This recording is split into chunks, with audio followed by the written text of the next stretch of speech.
Do we want to do one of those intros? I'm trying. I guess we started. And again, at least. Oh, listen to that. Is that it? What if I turn it up?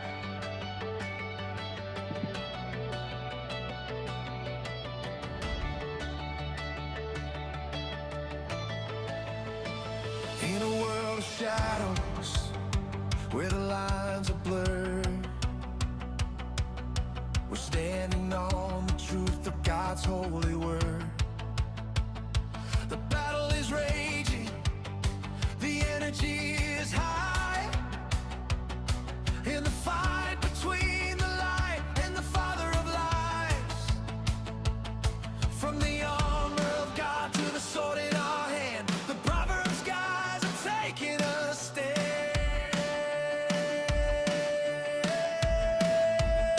Through every season, through the fire and every test, our faithfulness remains. We're giving him our best. Stephen the founder is all about truth, cutting through tradition since the days of his youth. He points to the scripture, the word of the king. It is written, he cries, let the gospel ring.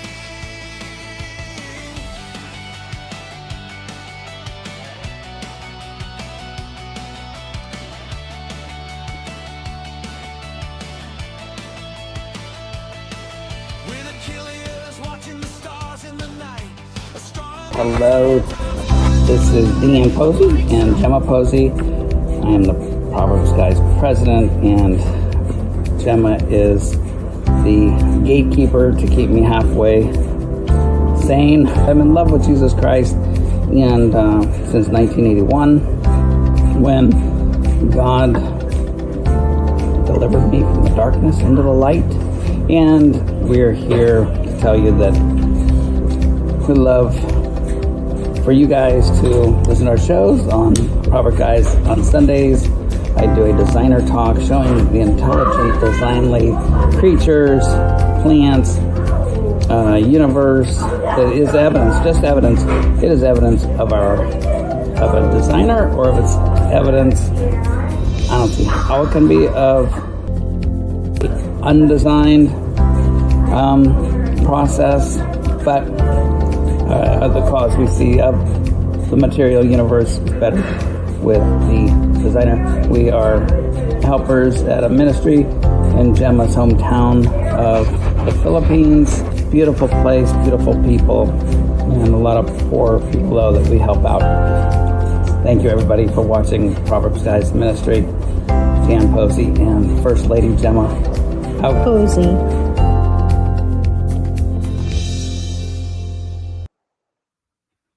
Alrighty. Now we just got to get rid of it. Once I found it. Hello. Welcome. As I'm trying to find out how to get rid of this. There we go.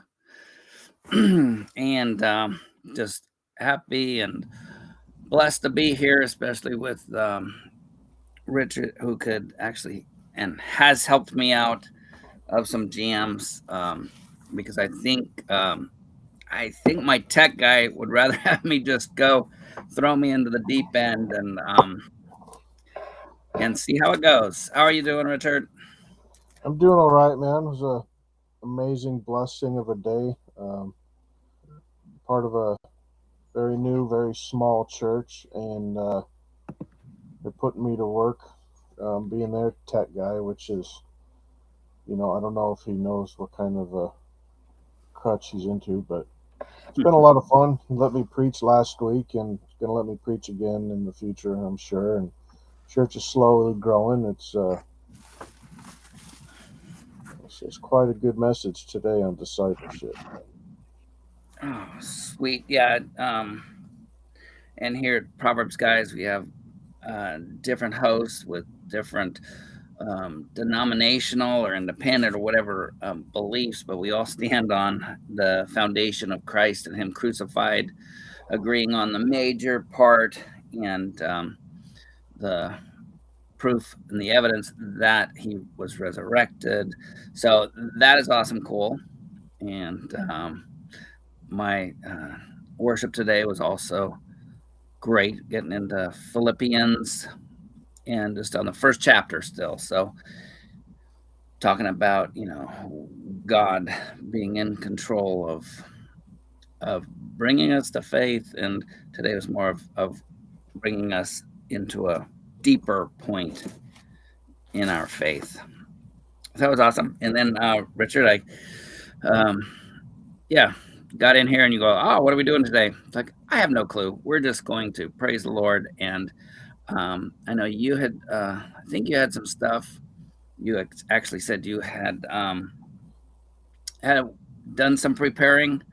So as people Not know, a whole lot, honestly. Like a couple days ago when I mentioned it, I was looking into a couple things, but time didn't really allow me to do the deep dive I wanted to. But basically, just some questions. I was wondering about how the sloth evolved. I mean, the little bit of research I did, it seems their idea of how the sloth evolved is backwards to the evolutionary theory. While everything else is getting bigger and better and possibly quicker, the sloth is getting smaller and dumber and slower, type of thing.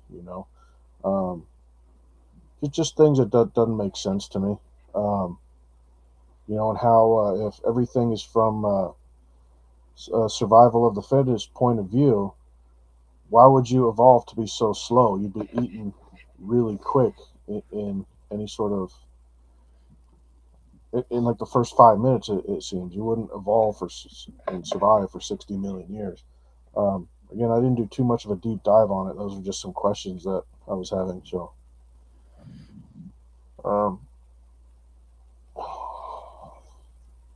no, totally. And so actually that was good. I knew there was something was really cool, but something like that, something like the one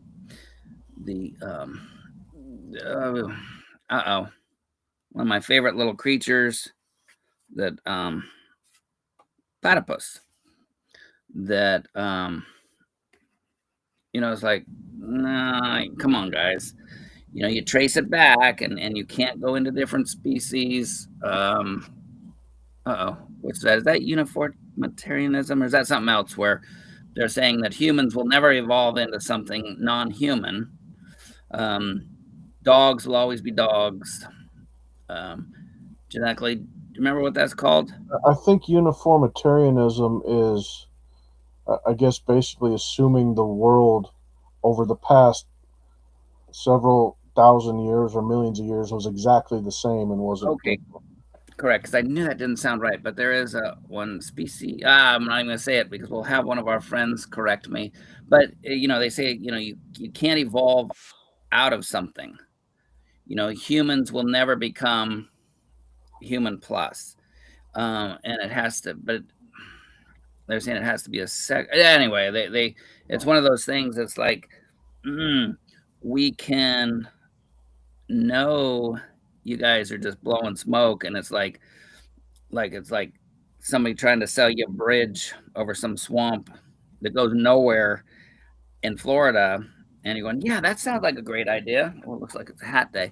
Actually, I was just outside with a sun hat. Probably should put it back on. PG's bad hair day today. Is that what's going on?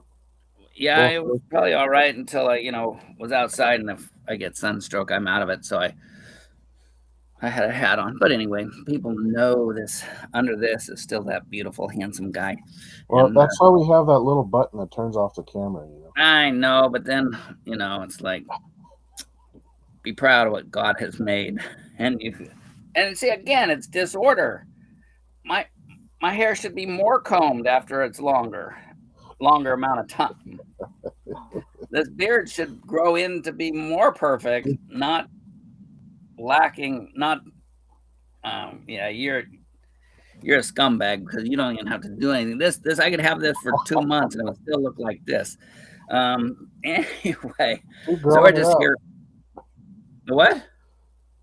Keep growing it out. Grow your beard out. This is keeping growing it out. I can go 2 weeks, a month, and it's just like, this, yeah, I did not get the genetics, the genes for growing hair. Hey, I'm more involved than you because you look more like an ape. No, because apes have nothing on their face. I don't know. How are we, you know, and oh, Big Bad Mama. Welcome. Good. I'm glad you're watching it. I'm still on the song things over there. Yeah, the song Um, things have disappeared. I don't have it when I'm in your studio. So, wait, never oh, mind. They're down at the bottom. Never mind. okay. Well, you we'll try to both welcome everybody in geology. Thank you. Uniformitarian has included the gradualistic concept that the present is the key to the past and that geological events occur at the same rate now as they have always done. Thank you very much. I knew there'd be Yeah, something. As soon as I said it, pretty it's much like, what I say. Yeah. I think that was not off. So, Big Bad Mama, what's it called that species cannot, and you can actually get in here and tell us, educate me on my biology because we know I'm not there, and somebody will. Was really confusing because, and I know, like a Doc Hovind will say, oh well, they're gonna, dogs, the picture of the duck and the what alligator or something, and it's like, no, we know that evolution doesn't happen that way, but through large amount of times, I always thought that humans could evolve into um, either better creatures or lesser creatures, and that the creature itself could go extinct. So confusing. And so, really, it's not confusing. It's again, I've been to enough used car salesmen that, sorry, Darwinistic type of evolution. I got my wallet, my money tight in my hands. I'm gonna actually break my own fingers so I can't sign any contracts because, dudes, your whole eternity is in the balance of the biggest car salesman. I think they probably have a school of car salesmen or politicians that are are based on Darwin and his hoodwinking and deceiving people. Because yes, and we can say that now because we know that even he only thing he brought to the table was natural selection, which we agree on that ourselves. Modern geologists no longer hold to a strict gradual cataclysmic event. Can you read that? I gotta get it bigger screened because that didn't work. I just booted you. Hopefully you're still there. What did I do? Too many buttons. Anyway, Richard, you still there? Did I boot you? Can you hear me? I can hear you. Do I see you? There you are. Oh, okay. Well, that's better. Hopefully that'll be bigger. Anyhow, um, did you have any slothos up? Hold on, I'm dealing with my dog and her vicious tail. 1 second.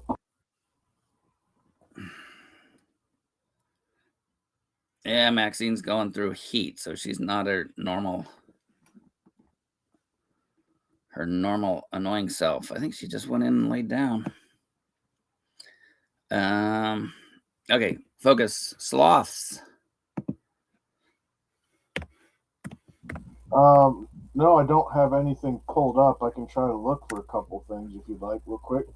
Oh, I got them right here. Oh, they're so cute. My gosh. You know what? Where's Claude? Because I want to, darn it, we don't have that Eve Max. You can actually turn on somebody's camera. We did not do that here, even though we wanted to, just for fun. But if I picture Claude, this is the faiths I see. Oh, Claude's here. There he is right there. Where is he? Well, Is he here? He's not sure if he is, but Okay, let's see. Look at this cute little face. And he said all the women love him. Are you talking about Claude or the sloth? I'm talking that this is how I picture Claude.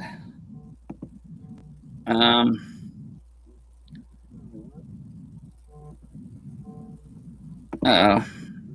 Oh, there it is. Sorry. I'm going to... Question is, why did your God create sloths? Good. That is a great question. Because that's... Oh, actually... Oh, man. That's why... Is that Claude? That was Claude question. Yes, I see your screen is up. Fast can sloths move? An interesting fact you might not know. Sloths, true to their name, are famous for their slow pace and minimal movement throughout their lives. The maximum speed they can achieve when moving on the ground is about 0.1 miles per hour, making them one of the slowest animals in the world. Even when moving in trees where they spend most of their time, this speed drops to around 0.09 miles per hour. Sloths have a unique lifestyle, spending almost the entire day hanging upside down on tree branches and only moving when absolutely necessary, primarily to find food, like leaves, fruits, or sometimes to search for a mate. Part of the reason sloths move so slowly is due to their body structure, which isn't designed for quick movement. They have very little muscle mass and an energy-saving lifestyle that helps them survive in nutrient-poor environments. Their digestive system is also slow, taking a long time to process food. How fast? Yes, that was the cutest. That's the cutest little thing. Can sloths move? And an interesting fact. Ended on. We'll get rid of it, but forget it. Okay, so let me get rid of this one. We can talk about that a bit. Hide that one. But doesn't that? I mean, when I see the cartoon picture of Claude, that reminds me, and especially when he says, you know, girls really like him, women can, you know, just like irresistible to women. That's how I picture Claude, because I don't see how any woman would not be just like head over heels for that little guy. They are adorable, man. No, totally. So, Claude's question, can you pop that up there on the screen? Yeah. Why did God create sloths? So as a designer and creator, I can get into that mindset and try to explain it to people. So creating something and two different routes to it. Like when I've created stuff, it's from my artistic expression, and just had some clients call me back. I did it was like 20 years ago, and they did a real good job maintaining it. It still looks gorgeous, but some of the bushes got a little bit too big. You know, some of the design feature that bush should have been kept lower so you could see the whole garden. That went away. So they called me back on, you know, we love it still. It's still, and they maintain it well. But we'd like to redo. And so that's exactly like the Garden of Eden. God had a design for it. He put it into place because of his caretakers didn't properly maintain it as he would have hoped. There will be a day where he brings it back into the state of original creation. Same thing with any animal we see today, is that we don't know whether it's evolution or creation. Again, we're here about giving evidence, and then what's the best cause for that evidence, or what the explanation. And so when you see an animal today, when you see a cancer, when you see stuff, it's like evolution always created through death, always deep time creation. Some theists will say, no, God, you know, put in separate creations like the Cambrian layer and stuff like that. I'd rather just go with the Bible, which God created stuff first, preloaded it. So as you get going on that, my creations go down because of the stop reading stop looking at the man behind the screen. Okay, so Claude, and just to be able so you can steel man my arguments and creationist is that we don't really think what was created, just like as an evolutionist, you don't believe the original life forms, original evolutions are the same now, and the same thing with the creation from creationist point of view. We don't think it was created with cancers. The retroviruses that were a big deal just last few years, we've actually seen it's like, whoa, no, they're part of reproduction. They are part. God using in the original seemed to be that he used in the original creation viruses, stuff like that as a positive. Go ahead, Rich. Yeah, while you're on that subject, I'm going through this article about sloths, and here's something I thought was pretty cool. Perhaps no other creature seems more unlikely to offer a life-saving resource than the sloth. However, in 2013, researchers discovered at least 20 types of new fungi on the sloth's fur. Some properties of these fungi could be developed into pharmaceuticals that might potentially fight against malaria, Chagas disease, some cancers, and even MRSA, an antibiotic resistant superbug. Um, the CDC estimates that 23,000 deaths occur in the United States each year due to antibiotic resistant bacteria. This new fungi found on the sloth could lead the way to new antibiotics with which to fight these diseases better than any treatment we currently have.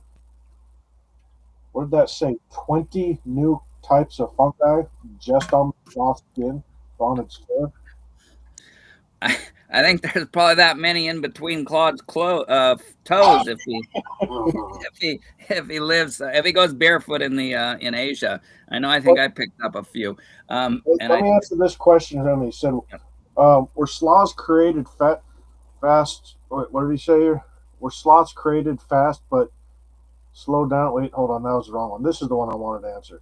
Why did God make sloths slow and fast cheetahs? You could turn this question around and ask the same question. Why did God create foolish atheists and intelligent Christians? You know, it's just same type of question. You know, variety yeah, on the. and see that's why I need you around because I'm getting too nice with the atheist, and I need some spice going. They're gonna not watch us because of me, but they'll start watching. It's like, who is that guy trying to throw rocks? But I hope they're not watching. Dude, if you would have caught me yesterday, I would have started kicking people out of the studio. There's some Christians I was just fed up with the way they're just talking. I just wanted to. It's just sick of. Just wanted to wipe the dust off my feet and be done with them. You know? That is a biblical thing outside of the creation talk today. Biblical side theology is that we are to distance ourselves from Christians who are living immoral lives or the like. And so that one too, it's like there's a verse, don't throw your pearl in front of swine. I'm not a good swine tester. I mean, some people would think that, like a Claude, Big Bad Mama, or swine. And so they like, why do you talk to them? It's like, I'm not going to judge you. I'm not going to judge them. And if yeah, it's just, nope, that's God. That's for you to do. And, but yeah, the scripture that we're not to get involved. And then too, so, and then farther that there's Christians in this community that would call you and I, all kinds of things other than followers of Christ and children of God, because we do talk to atheists. We will have discussions. We will have other beliefs on our channel to just see what they say. I'm not afraid of what you guys say. Who are we And supposed to if I learn from it, I'm farther ahead. Who are we supposed to evangelize to? The people who are already saved? Well, and that's the verse I was talking about is that, Paul said, if we separate ourselves from all evil people, according to biblical standards, guys, then we wouldn't have anybody to preach to. We're to separate ourselves from people who call themselves Christians and then they're living like the world. And well, there are a couple. I almost want to say, what is it? Wolves in sheep clothing show up. I mean, they show up just all friendly and flattery and all this stuff. Then you give audience to them, and they're turning things around and want to try to deceive the audience on your channel. I know this isn't my, channel, but like I just wanted to just like silence them and kick them out. I tried to tell them to go away, but I just I don't appreciate that sort of thing, But again, I took a step back because I know I'm the newest host here, and you guys like bringing audience to all sorts of different doctrines and other views and whatnot. But it just seemed almost insulting the way they introduced themselves to me that I just didn't want to put up with that sort of thing. Yeah. So, and so my thing on that, and hopefully I do, because and a lot of times it's not till the end after 5 hours, and probably nobody's listening, and so I gotta be better with that. Is that say like with the Mormons, that was a total, what do you guys believe? Because this is what we believe, and then we'll be like, whoa, that is, and again, say that example, Mormons believe that you can't trust the Bible unless it's interpreted by a living prophet, not even one of their dead prophets, because it always is evolving. Mormonism is the evolutionary Christian, and there's a lot of them, but they're one of the main evolving Christian denominations because they change their doctrines, and they can change their doctrines. They're not scripture only, where and then the other denominations that we do have on here, but we'll let them talk, and it's like, but we still some of our friends who say you have to have living evolving church teachers to keep it going today. You have to follow men, and instead of, like you just brought out, which is great, Paul was talking to the Corinthians. There are already false teachers among you, and Paul was alive, and so that is where the Holy Spirit is the one who is to teach us all things. He was the teacher to come. He was the comforter to come. Now he's here. And go ahead, sharing screen.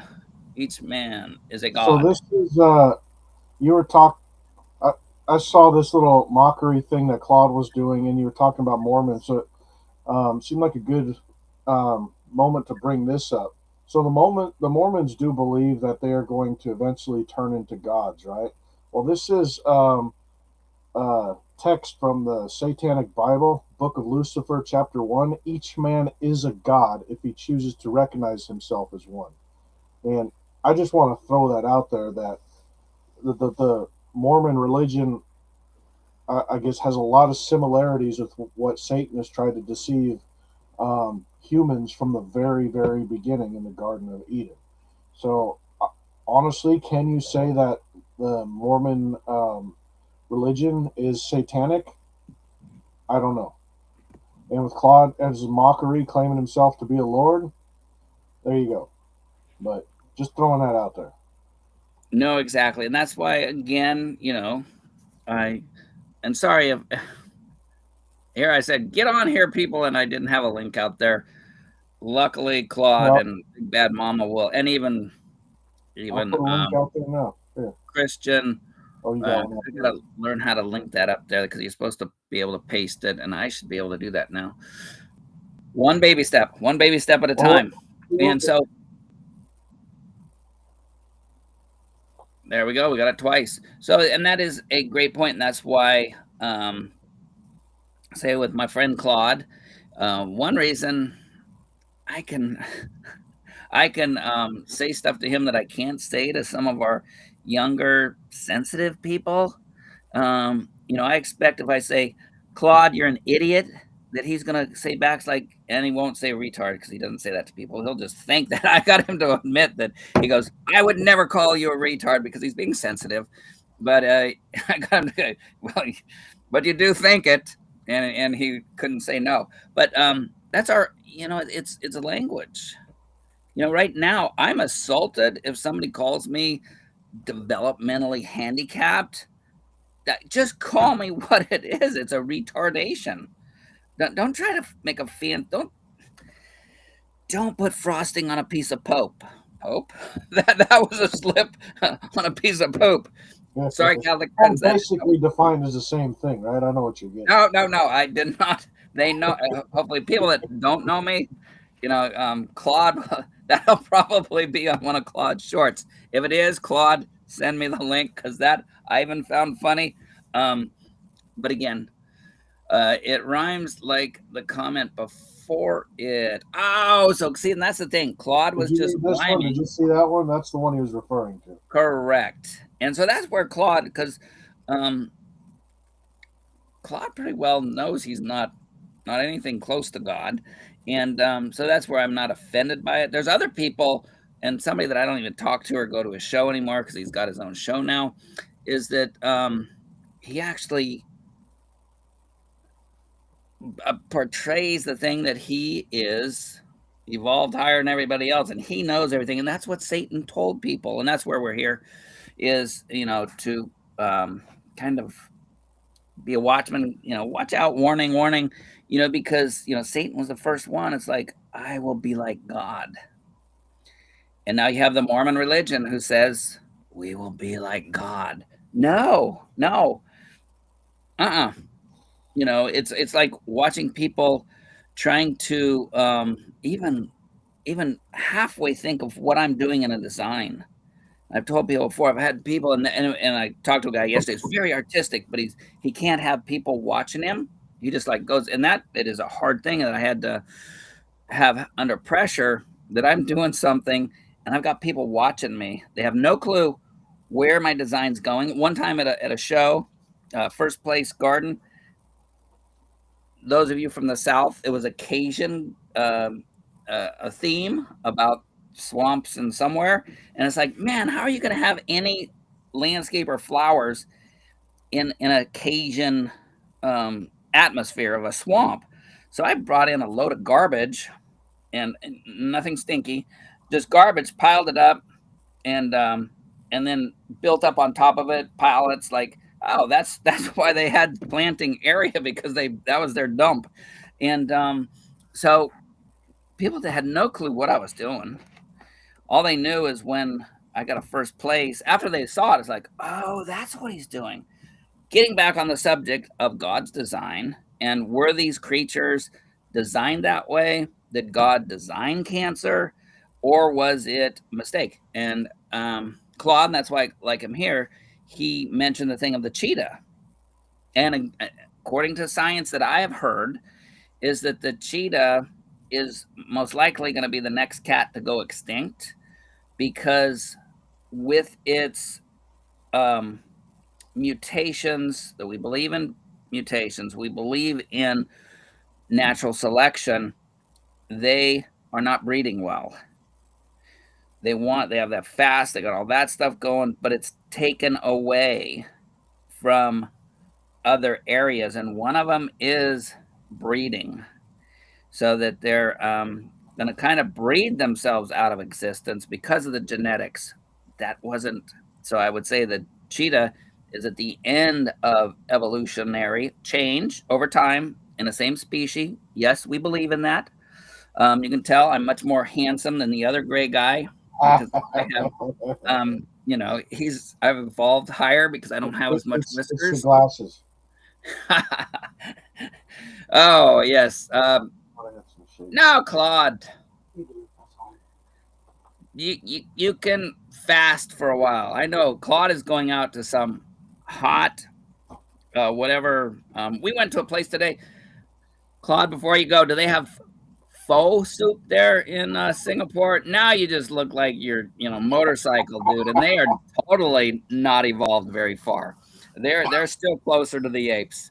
I don't have a body or the will to be a motorcycle guy. Although I had a guy that I knew, and he was talking because he was a motorcycle dude. He got in with the Hells Angels, but he was more of a sensitive guy, and he had to. This is back in like 60s or 70s.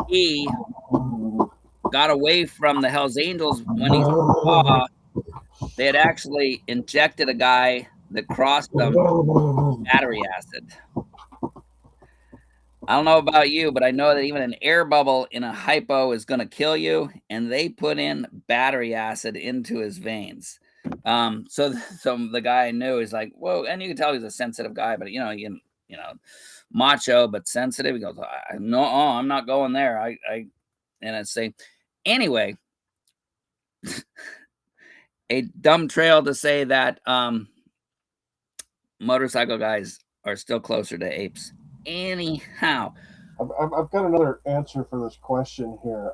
good. God makes sloths slow and cheetahs fast, or however he said it.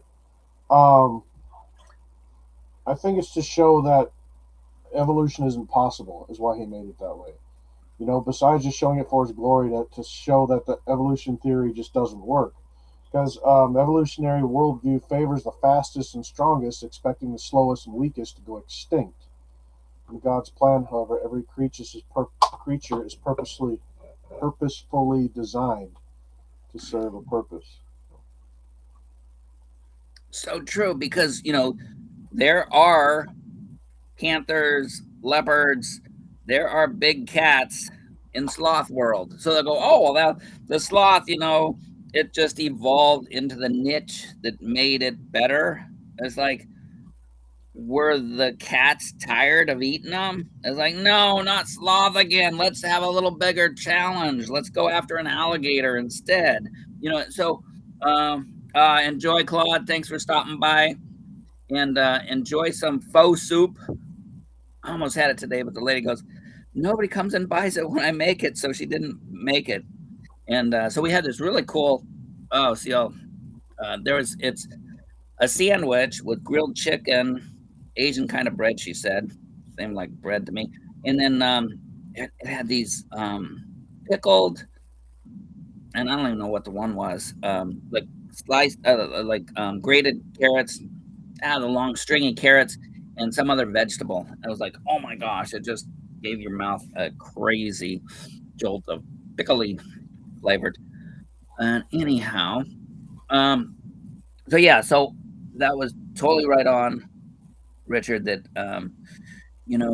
God is throwing things out there, and then the more, and that's why we're here, and I know that's why you're here, is because our friends like Claude, like Big Bad Mama, they're still like, I don't know, it could happen by, okay, I shouldn't give, that's me not being good, because they are very smart and serious, unlike me. And so they will say that, like, oh, well, scientist, Claude will be straight out. He's not a scientist or a biologist, and biologists are doctors, and when you're sick, you go to a doctor. Unfortunately, he doesn't know that, and we're trying to tell him and trying to educate him that those kind of doctors in science are actually witch doctors. They're not giving truth, because it doesn't make sense. And we showed that, and showed Mr. Sloth there. Let's see if we see another one. See about man, that's the cutest little guy. Anybody who couldn't fall in love with a sloth. That's why the cheetahs don't eat them, because, or what, not cheetahs, we're talking about cheetahs, they're Africa. The big cats don't eat them because they're so cute. Oh my gosh. Oh, see, here's one right here. Oh, let's see. Sloth versus an ocelot. Oh, turn that off. I'm going to watch it myself if I don't share the screen. Sorry, guys. That was just exciting. Wow. As you can see what I do. You can see what I do so much of the day. So we're going to replace the one we did with sloth versus ocelot. Those claws, man, it would. Okay, we're going to share that. Let's go back and turn this one. Where's your bets? All you betting people out there. There we go. Hey, what are the gas prices in California like right now? You guys see that? You're not seeing it. Why didn't I share it again? Oh, no. You went muffled. Let me see here. No, it's not there. Yeah, Pozzi. You might have to go back and start it. Oh, there. Okay, guys. Stop. Take two. Cut. Okay. You see this now? Yeah, it's up there.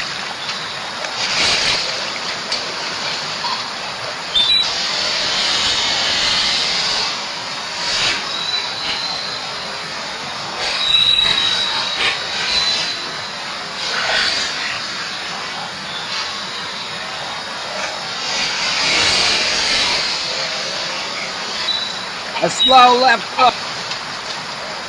Another hook.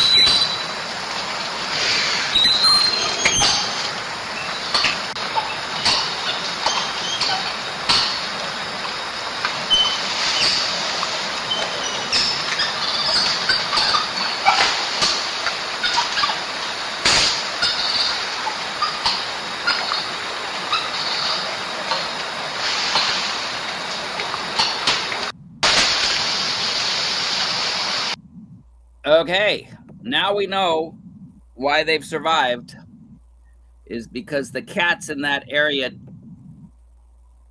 have de-evolved. Where are we? Help. They have de-evolved into a smaller creature. Now, sorry guys, if that was a Bengal tiger, that sloth would have been mealtime. That was interesting. But did you see the sloth? For some reason, those kittens are going to go out extinct because they don't hunt very well. My cat has taken down rats that are comparatively sized that way. Not really, but what do you think of that one, Richard? Yeah, that was kind of interesting. It looked like the sloth put his claws up around the guy. It was kind of off camera, and then the thing kind of backed up for a little bit. Didn't really see a whole lot. It's like the cat was trying to go after the thing, and then eventually, I guess, just gave up. I mean, there wasn't too much on it. I bet there's more footage out there somewhere. Yeah, but a rare footage because nobody was fast enough to see the slow fight. Yeah, and so the again though, you look at the design on that thing. So all that fur, he's got a lot of fur. Probably hard for that cat, which has that thing. I've had house cats that are almost that size. All right, that's exaggeration. We got to be truthful here. And but you look at that, and I think it would be different if it were a big cat. Let's see, and then of course, in evolution, we believe in evolution because what do we know about sloths back in the day? I don't have the exact number, and we will look at this. And again, this is YouTube, so take this as, oh my goodness, no way. Okay, this is let's try to get one that's looks like it's not. Let's see, if real biologist. No way, that one's not. In the giant sloth. That's where I was getting. Giant sloth. Let's kind of do a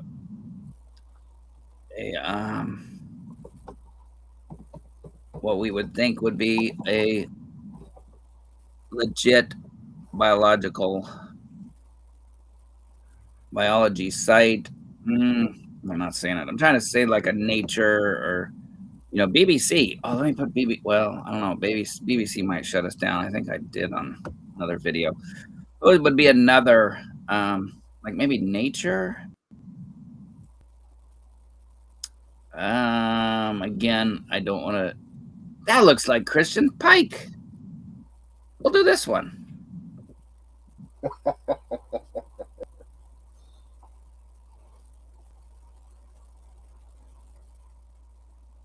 Okay, this is AI, but it's worth it just to look with my glasses. Stop that. Somebody did a funny looking AI, but this will give people probably the dimensions. If you can look up giant sloths or a giant. Why is that? If I have problems, you guys know I have problems. So look at this. I think that we learned that we need to come a little more prepared for these things here, Dan. Oh, it doesn't help me. I've been totally prepared, so it doesn't help me. Anyhow, check this one out. This looks like AI, but it might be close to what we're doing. This is Past Life Park. Anyway, let's get him going. Don't worry, he's a gentle giant. Are we seeing it? Oh, look at that. Don't worry, he's a gentle giant.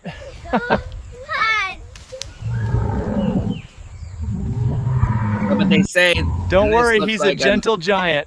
Animatronics or an AI thing. But if you look up some fossils, maybe of giant sloths, well, I found a little video which I haven't seen. It's like a 3-minute video about sloths for kids. Oh, go for it. This, I mean, it's to me, one of the cutest creatures. And that, like I said, looks like AI. Let me get rid of this one. Or you can, if you can. Yeah, I don't actually know if I want to watch it. We're going to hide that one. Oh, man. Yeah, get rid of that mug. See if you can share yours. Well, here's an actual 8-minute video on the sloth, if you want to put it on. Yeah, go for it. But again, here we're trying as designers, creators, in our human brains, figure out how this point of view, how this happens. How can we recreate something? We have all the building blocks. We have the tools, the knowledge of genetics, of DNA. And if it's so simple that just chance could do it, I think, and chance meaning that there's no designer, no intelligence behind it, and designer meaning a personality and intelligence, not other materialistic matter that they'll say that, oh, it came about by materialistic methods. So material comes by material. No, that's sorry, guys. You got to be outside of what you created to create it. Anyhow, as you do that, I'm going to try to find a video of fossils, sloth fossils. Is that you? Yeah, that's good. Okay.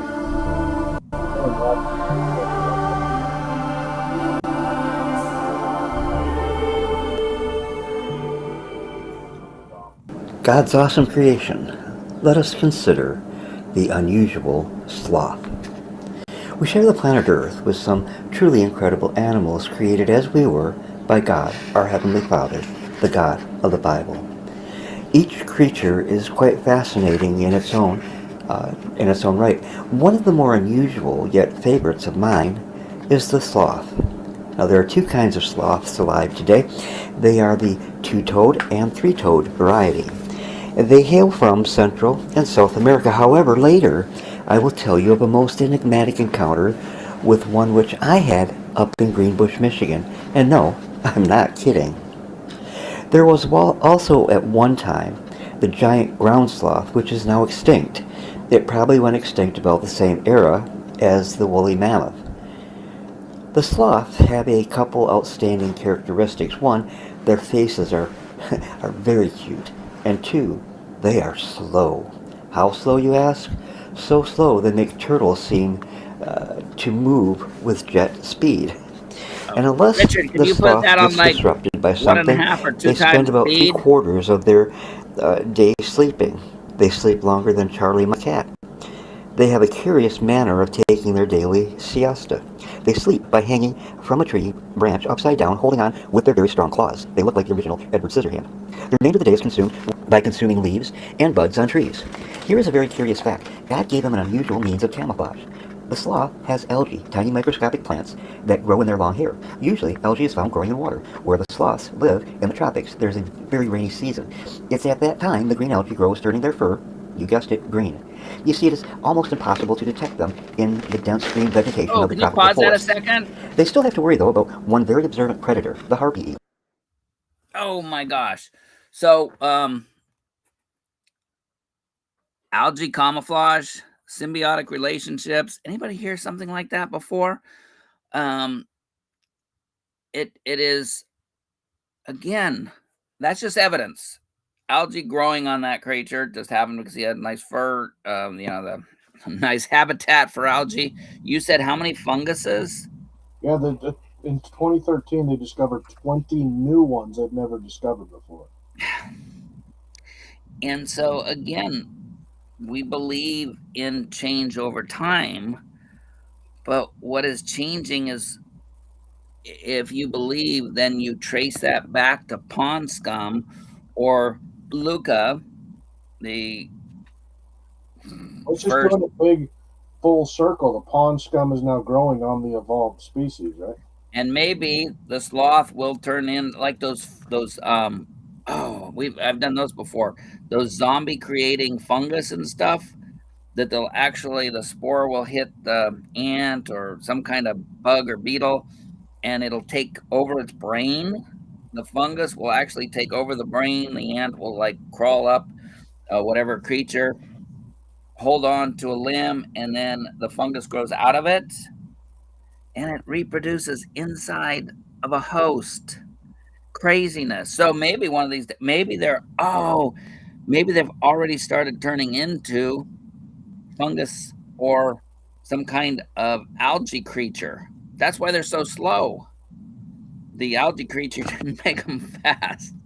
Anyway, and so again, guys, we just have this as evidence.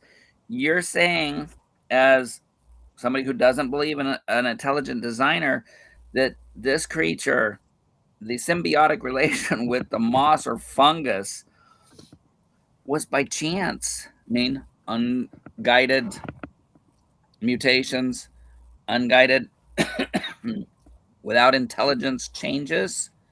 So that's the difference between Richard and I, who believe that change over time, evolution, is in already a kind of animal that was originally created, and that changes even into reproduction, that it can't even reproduce, like the rim squirrels and such, that there is changes, but the dogs will always be the dog kind. And that Claude, we had a question earlier who had to go, but it was like, whoa, how did God create it to begin with? We don't know. Just like you don't know, as an evolutionist who doesn't believe in God, how this happened. So we're both without how it happened. We just the cause of something intelligent creating the to me, and actually it's impossible to reproduce life forms out of, and again, we go back to it, abiogenesis, not part of evolution, but it is the foundation of how we have evolution in the godless theory, and those who think God did it. That no, you guys, your cause is impossible, because we need, and now we know, for a life form, except for, and you probably heard it, Richard, where they'll life doesn't have to be something that reproduces a da da da da da. They don't have definitions because their definition puts them in a box. They have to move the goalpost, because when you have something that you define life has to reproduce. It has to go in and take nourishment in its environment. It has to some kind of respiration to keep going, and even the last one I heard was 200 different proteins to make a living organization, and a living organism at the same time. You can't have you if you don't have some kind of way to suck in the nourishment, you're not alive. If there's nothing that you can you can't reproduce, you're not alive. You're not a life form. And I'm saying as a group, not like somebody that might have a bad that Do some kind of you know how many amino acids are in a protein? varies. Because the Miller-Urey experiment, they were able to come up with tiny amount. I don't know, like 4 or 5 amino acids. Well, when they I redid don't it, remember the somebody exact yeah, number. somebody else redid it, and I think they got up to 20. But you need Really? tons of them to do it, and then you need Yeah, I mean, yeah, you need at least like 30 or 40 just for one protein, right? Let alone the hundreds of proteins there are. yes, these are incredible numbers that we don't have exact, but we know it's more than 20 by biologists. But again, they might redefine it because science has to. Because even in the genetics, which they don't even go into, our DNA, it's like, oh yeah, that could happen by chance. The junk DNA, we don't hear junk DNA anymore because there's no junk DNA. Junk DNA was supposed to be holdovers from past relatives, past creatures that we don't use anymore. Well, sorry guys. And then that was because the stuff they tested was for making the DNA that had the design, had the blueprints for creating proteins. There's tons of DNA that has nothing to do with proteins. Or like something when our cells are dividing, when we're first conceived, they don't keep going. They have to have stop codings. There's an epigenetics above it that controls that why we don't have 6 fingers, because there is a part proteins that will stop the production of certain things. Why aren't we 10 feet tall, 20 feet tall? Because there are stop coatings that stops the cells. Why when you have a scar, why when we have a scar, is it pretty well close to the way it was? Now you do have some like the elephant man syndrome. Yeah, that we don't want that. That's bad mutations. That's negative mutations. So people, we're here to tell you that your theory doesn't hold water. Anyhow, you got This another is one. saying that average size bacterial proteins average roughly 320 amino acids. And this article says a single yeast cell contains approximately 42 million proteins per molecule, is what it's saying. Wow. And see, they could do in an experiment 20-ish maybe that had to be separated from the mix so it didn't turn into junk itself. Now, chemicals can do into something useful and then keep going into junk. They don't stay stasis in a form. Chemicals keep attracting, non-attracting. With life, you have to have just one-sided amino, whoever they are, the little building blocks. They pop out just like hands, gloves. They're mirror images, but you can only use one in producing proteins because they have to fold. They have to connect and then fold just right to make the usable working protein. You can't do that. You can't separate them in nature. Oh, but no. So the evidence we have is that abiogenesis can't happen. Well, we created stuff in test tubes. Some, and I heard, and I don't know this, but some people think they created life already. And what they've done is they've either bought building blocks that some pristine lab has created, or has separated from living organisms, and then they reconstruct it. Or they'll take something out of a cell and put it in another cell and say, see that? We created life over there. No, you didn't. That's Legos, man. You're no better than a 2-year-old playing with toddler Legos thinking you really built something. You didn't. They didn't. Stop trusting them until when? Never, because even if they are able to figure out how to do it, it's still no, they're not going to do it. Sorry. Anyhow, what else we got? Nobody else want any questions out there?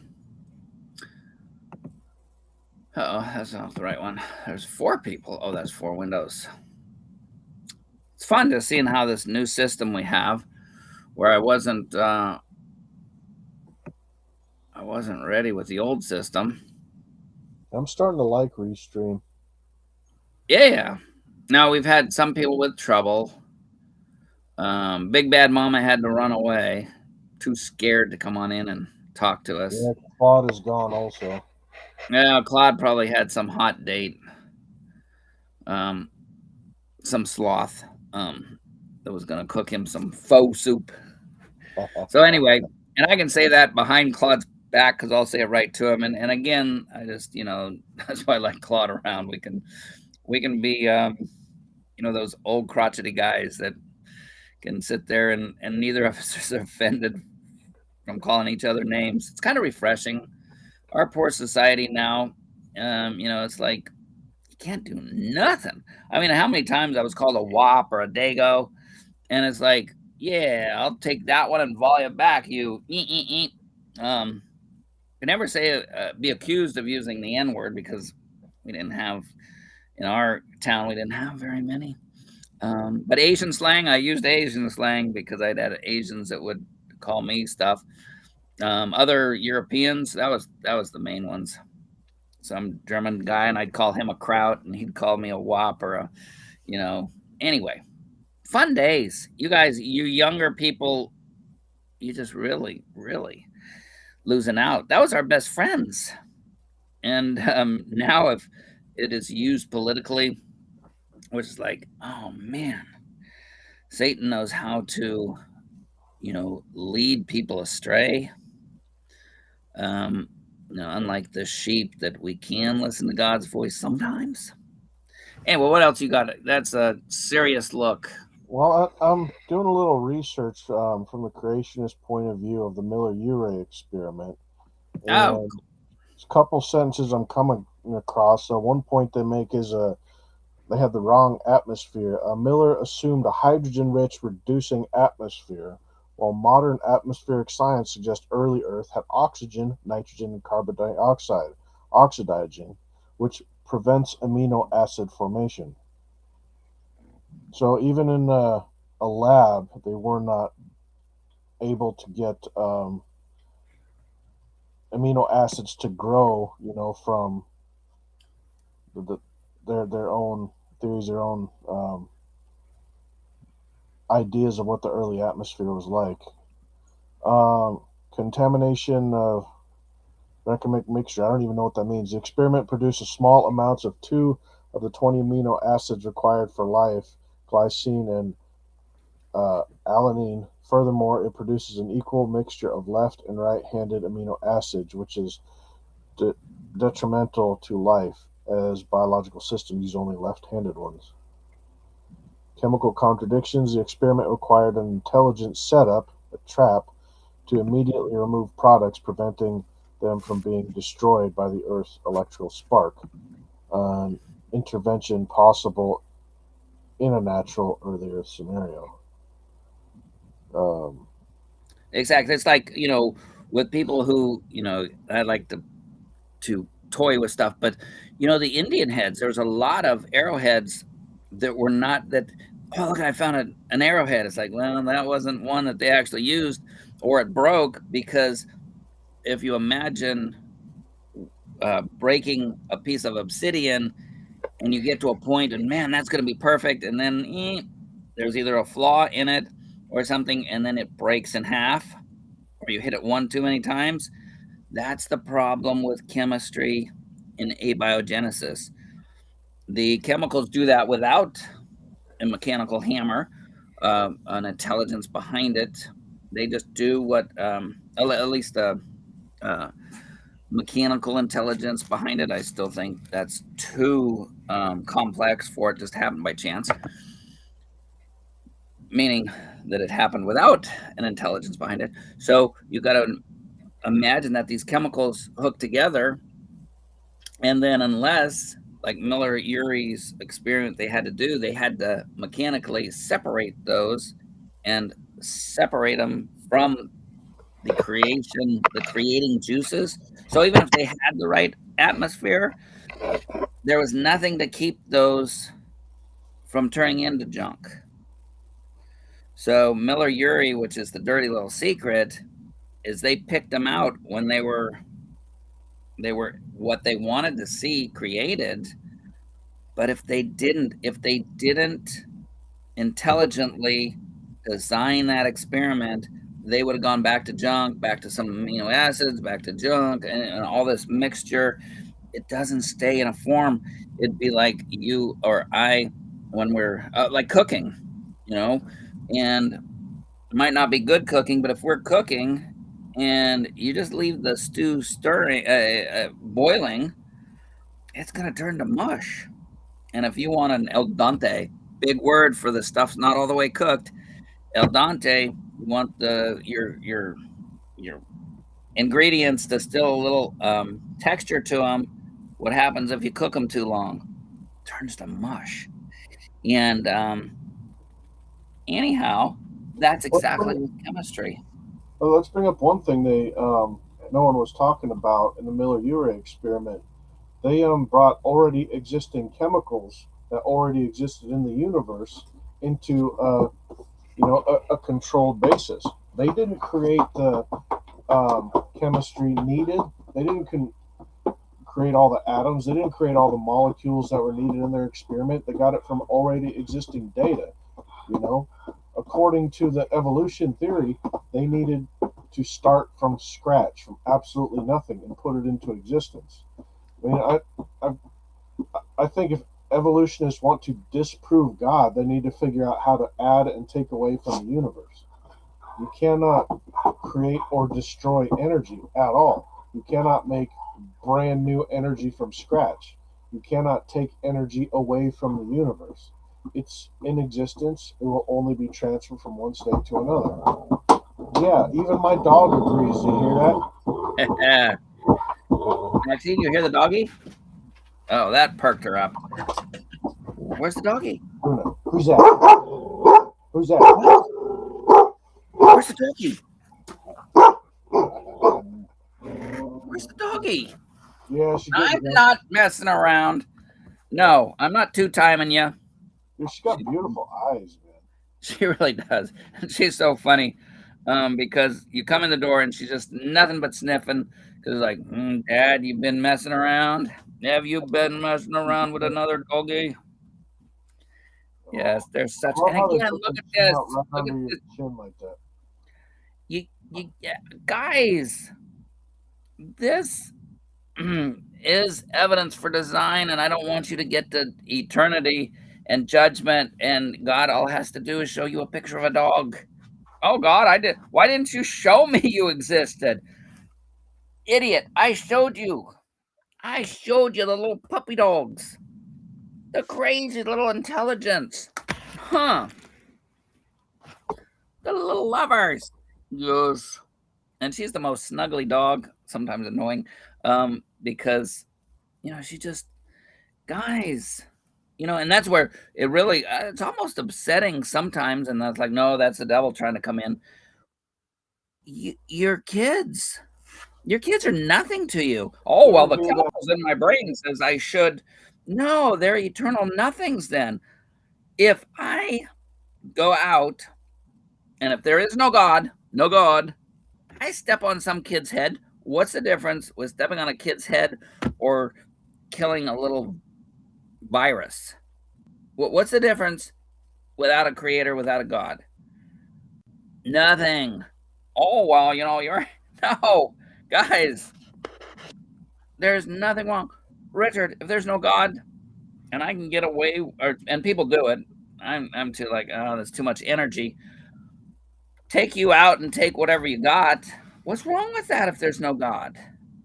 If you don't, sorry guys, if you don't become the most fittest, the strongest, you're not evolutionary worthy of life. Survival of the fittest. You're the survival of the weakest. If you, as a human being, oh, we got to protect the herd. Herd does nothing for you. When the lion's coming, herd ain't going to help you. What? Oh. Look at this. Your pack.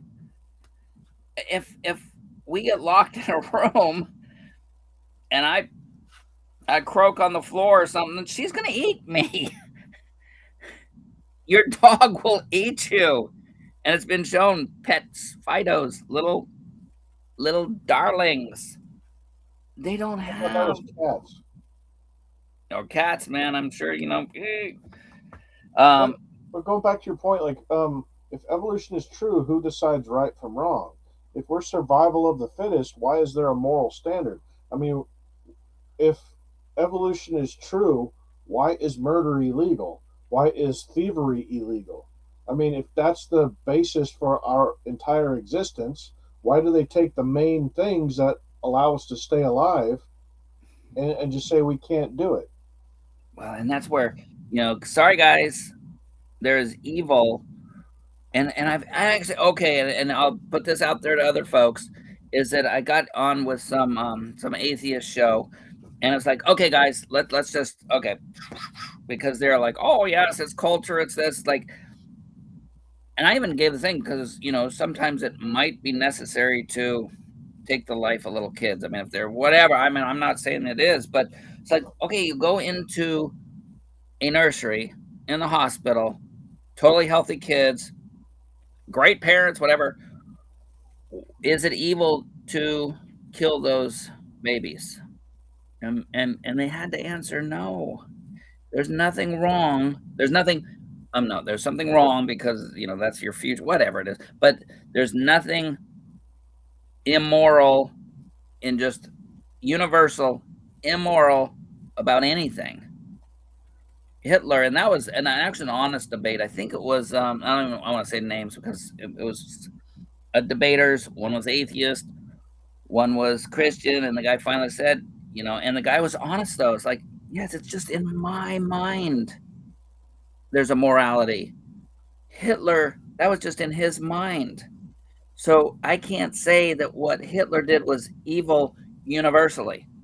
It was evil for what I believe, but your belief is nothing.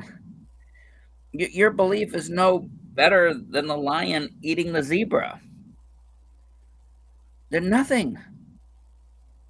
But just because we evolved through our chemical process, just evolution, that we have a bigger brain or whatever, then now there's a moral structure because of our tribe, because of our pack herd mentality. Come on, guys. There's judgment day coming. And that's why we're here. That's why I can love you, because I don't know about you, Richard. Oh, you admitted doing some dark stuff that, was harmful for yourself, harmful for other relationships. I know I was there, and it's like, we're just here going, dudes, there is light at the end of the tunnel, and that light is Jesus Christ. Amen. And the biggest novel prediction, and I'll keep saying that every time, Bible has novel predictions. In science, you need novel predictions. Novel prediction is something that hasn't been said before. It is something that is testable.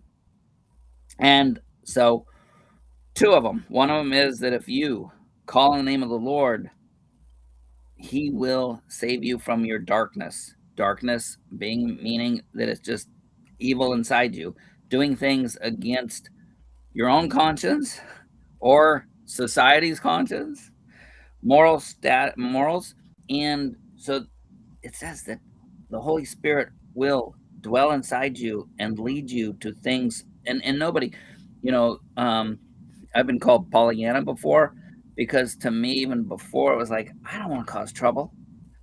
Everybody will laugh because they know I like to poke and prod and um, be a little trouble, rebellious personality. But with that, it's like the morals, are they?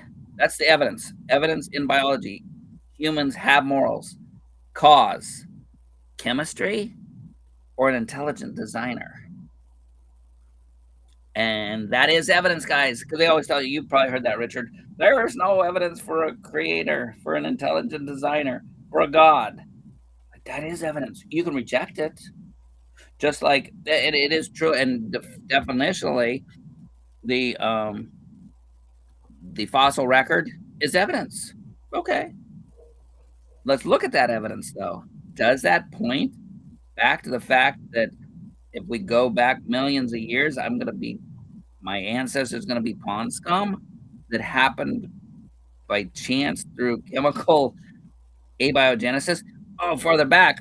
And I wish Doc would hear this and listen, because I knew people and that knew him. He does get it wrong. In the language, we did not come from a rock. Grandpa wasn't a rock. Grandpa was rocks. And it's not a live grandpa, but the building blocks, the things you said, where'd they come from? No, they can't be produced. But what does science say? The rain, the erosion took down the mountains, the rocks, and those things. That's where we get the nutrients, the building blocks for the amino acids, the building blocks for the abiogenesis. So yes, if you do not believe in God, and then people, and it's funny because they'll use that. Oh, Richard, you believe our ancestors came from dust, right? Yes, God created Adam and Eve. He created Adam, from the dust, and then, the woman from his rib. By the way, my pastor told me a pretty funny joke about that. It's like he believes that Adam was a black man because. My timing's off. I'm going to ruin that joke. I don't remember the punchline. I do that all the time. I can't remember now. I got to go back and get it. Hold that thought. We'll do a replay. Nobody ever remembers the start of that joke. So when you get it, 4 people watching anyway, so it's no big deal. Yeah, but all the replays, and actually, yeah. So we got rain coming tomorrow morning. So as a designer, I've got to make sure my cat, who, again, wow, God created my cat to be afraid of being outside in an open area. No, poor thing. I got it. It was little. It was in a garbage can at a restaurant, so it is petrified. It lived its first time in a little teeny kennel. Oh, Dan, you were so mean to it. No, if it got out of that kennel, it would hide under things and start shaking.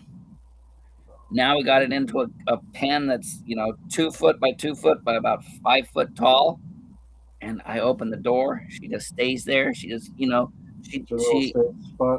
she has a little safe spot. And no, that's not how a cat would have been created, whether in our belief system or the faith system of the godless evolutionist. That kitten would not survive. It's not the fittest. And again, we have the same evidence. I do believe that God gave the ability in the DNA, in the genetics, for things to change, for things to adapt. But the evolutionist thing that, let me get it right. Microevolution, macroevolution. Macroevolution, oh yeah, well, microevolution happens, and we believe that, is that, I can't see here if you got blue eyes, but some people have brown eyes, I have hazel eyes. Yes, things change over time, but they don't go back to, you can't trace it back to pond scum. Sorry, guys. That is outside your evidence doesn't take you there. Just because we have, and then it's like, what is the limits? And you've probably had that question. I've had, friends, Dan, you believe in microevolution. I'm gonna get it right. Correct me if I'm wrong. Microevolution, small changes within a species, within a kind, but I don't believe that then I believe there's a stop there. Well, in genetics, we call it epigenetics. There are genetically stopped proteins that will stop too much change. We have fixer proteins that fixes the DNA. And so the things that change, the stuff that goes downhill because of the second law of thermodynamics, is only happens because there's a breakdown in the mechanisms to keep the genetics in straight, in line, in stasis. So it's just like, guys, yeah, we all have evidence. The cause for that evidence in our universal, look where I had to, oh gosh, where was it? They're like, oh, well, we have snowflakes, and they're crystal-like structures, and they're totally complex. So because we have snowflakes that we can know the chemical reactions of water changing, because of that, then you can get pond scum to go to all the different diversity we see. No, guys, that doesn't link. Everything we know that's created has a creator. And yes, I would say the chemistry behind what makes snowflakes, that has to be created. Sorry, guys, that's just our universal knowledge that we've gained, which is called science.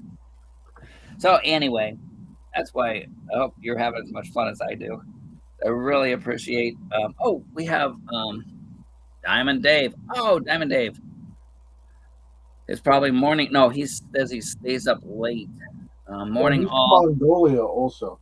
Yeah, that's awesome. And he's our resident Hindu, I believe.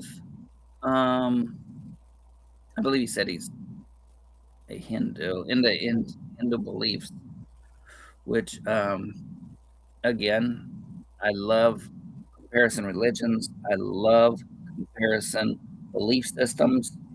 And yes, alive. And he's been on a couple of shows, and really thank you for coming on by, seeing what we have to say. And we can, even with somebody who is not a Christian, not a believer in an intelligent designer, Hindus, I believe, correct me if I'm wrong, because this is where I love asking. Not that I'm going to turn Hindu or believe in many gods, but I believe Hindus believe in polytheism, and that kind of a works-based religious belief.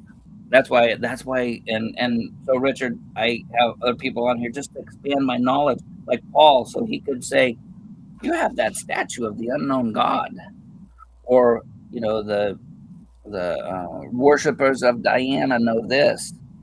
He didn't shy away from people who did not believe like him, but he had, this is what truth is.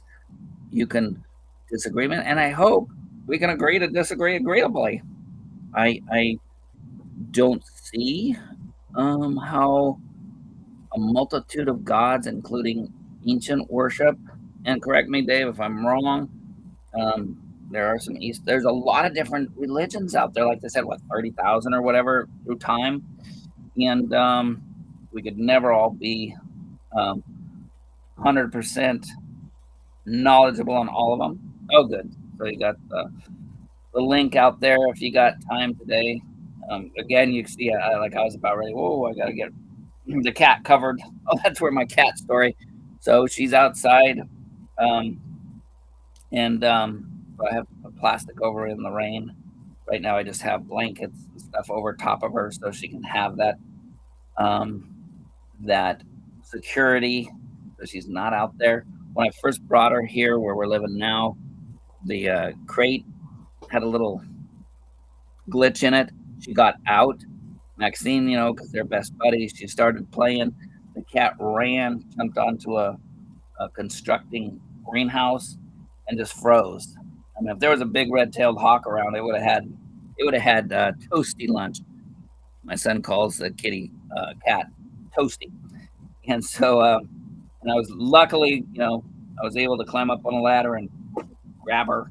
And again, she doesn't scratch us, but you could just tell the poor little thing is mentally disturbed. And thank you.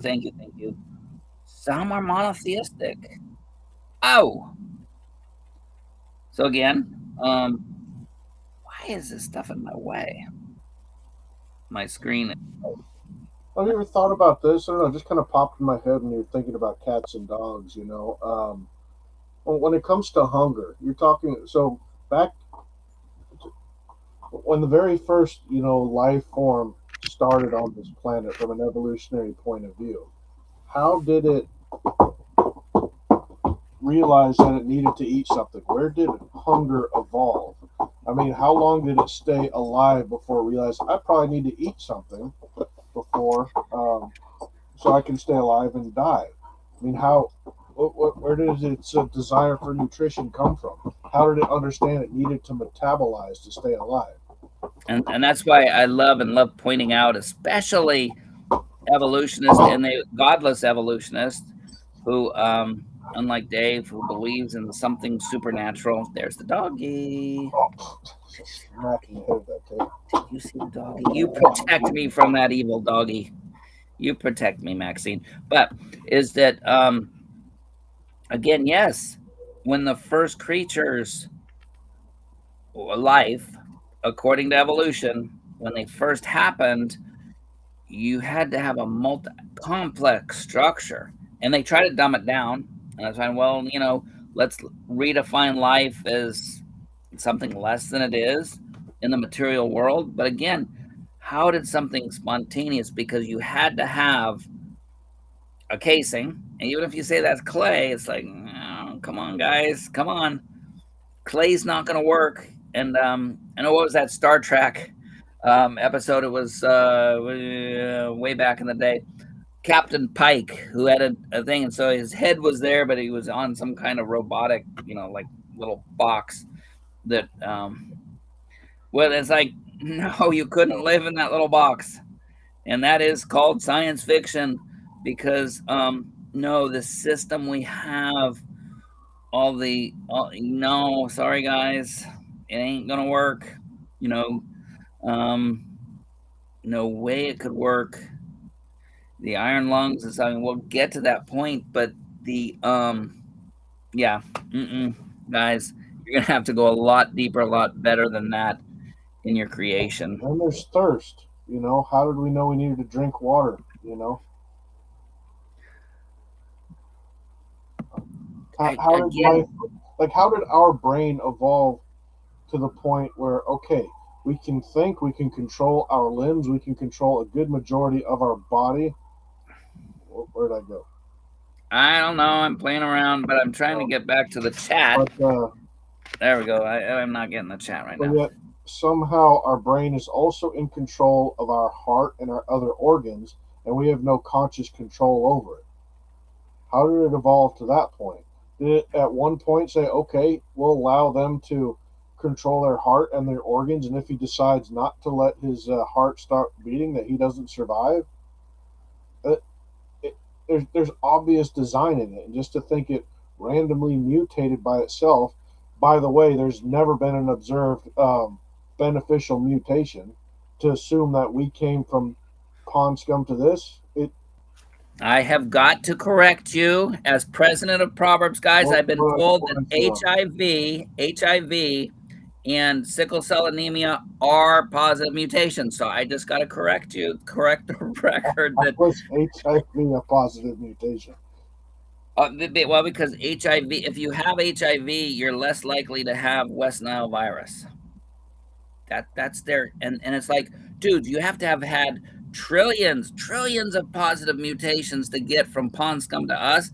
And just the fact that biologists use HIV/AIDS or sickle cell anemia, there should be so many of them out there, even if it was beneficial, because you don't get West Nile virus. And with sickle cell anemia, since the cells are deformed or are not round, you can't get malaria, because malaria affects round cells, they said, blood cells. And so it's like, but again, even if those two were positive in their definitions, you'd have to have trillions out there, so you wouldn't even get to those. And I was like, guys, it's like, again, Star Trek, which I watched back in the day, is that they kind of skip past the whole thing of warp drive, that it's millions of light years that way. Even if you had a warp system that goes faster than the speed of light, it's still going to take you a lot of time out there. That's why we call it science fiction. Abiogenesis is science fiction. Godless evolution, even theistic evolution, to go from pond scum to us is, sorry guys, it's science fiction. Where are meditative? Oh, there are. Oh, thank you. There are meditative. I think you gotta re-evolve some glasses, brother. Yes, I know, because actually I use these for actually I don't. I just set them up on the dash, and so they're all scratched up. And then again, let's see if these ones are better. You're good. Wow. I'm just giving you a hard time. There are meditative practices where one can control it. Seen it done here above my level. Yes, so thank you, David. I will agree with that. We here would call it more of the spirit. Well, you too. It's the spiritual. We are not just in a materialistic universe. There is evidence, and again with Christianity, we would say that the indwelling of the Holy Spirit of God Himself dwelling inside us, showing light of what good and evil. Then that I was kicked out of a bookstore for moving all the books about the Big Bang to the fiction section. That is hysterical. And it's funny because they would put the Bible and other religious beliefs in, that's the religion, that's because it's outside of science. No, guys, science is knowledge. Biology is the accumulation of knowledge about our existence, and not everything. There is metaphysical things. So therefore, those who believe in materialistic processes only, materialism only, you guys are wrong. And thank you, David, because there are metaphysical things out there. We would, in the spiritual realm, of course, we'd hopefully be agreeable if we met in person that there is good and evil. I don't think, and see if Dave, did we give a link out there? Because put it out there. I can put it out. Okay, well, he might be busy, but my question would of the good and evil. I know a lot of the Eastern type of metaphysical, and I'm going to define it wrong because there are so many different ones. And the ones I've understood that there isn't really, the yin and yang, evil, good. That's more, I think, Buddhist. I don't know if it's Hindu too, but that there are many ways to get to the creative force, to the God. Buddhists, again, and I believe, correct me if I'm wrong, came out of Hinduism. The guy, and I can never remember his name. Like Tutankhamun. Oh no, that's that Egyptian guy. But the Buddha, when he was in person through Buddhist history, he was in a system that believed, and he even believed in reincarnation. But he was the son of a ruler, according to their own story that I heard. If it was, again, history, that the father, when he had the son who turned into the Buddha guy, when he got into public, they would clear the streets of anything sick, anything like the lepers, anything like that. So when he saw it, it's like, oh my gosh, I don't want to be reincarnated into something like that. And that's where through starvation, actually using people to revive him, force feed him, he had the revelation that you could skip the reincarnation process and go straight into the nirvana, the God force, the God. I don't know how to create. I can't remember how they actually interpret it, but that because they don't know God, all they see is that. Um, yes, Buddhism started in northern Italy and got, India, not Italy. what did I say? Yes, Buddhism started in northern India and got pushed out by Hindus. Several stupas were burned. I don't know what a stupa is. Oh, yes. Can you define a stupa? Now, Richard's stupid, but I don't think that's the Yeah, same. he's right there. I mean, maybe he just had a typo. Several stupas were burned. I mean, it's possible. I got burnt the other day. Anyway, that's a different story. Oh, here comes Diamond Dave. Okay, Come on in, welcome. Yep, I gotta add him to the screen. So, I've seen. real quick to what Theories of Creation was saying, a stupa is a temple. Oh, That's okay. what it's called. It's a Buddhist temple. So yeah, a bunch of them got burned. Yes.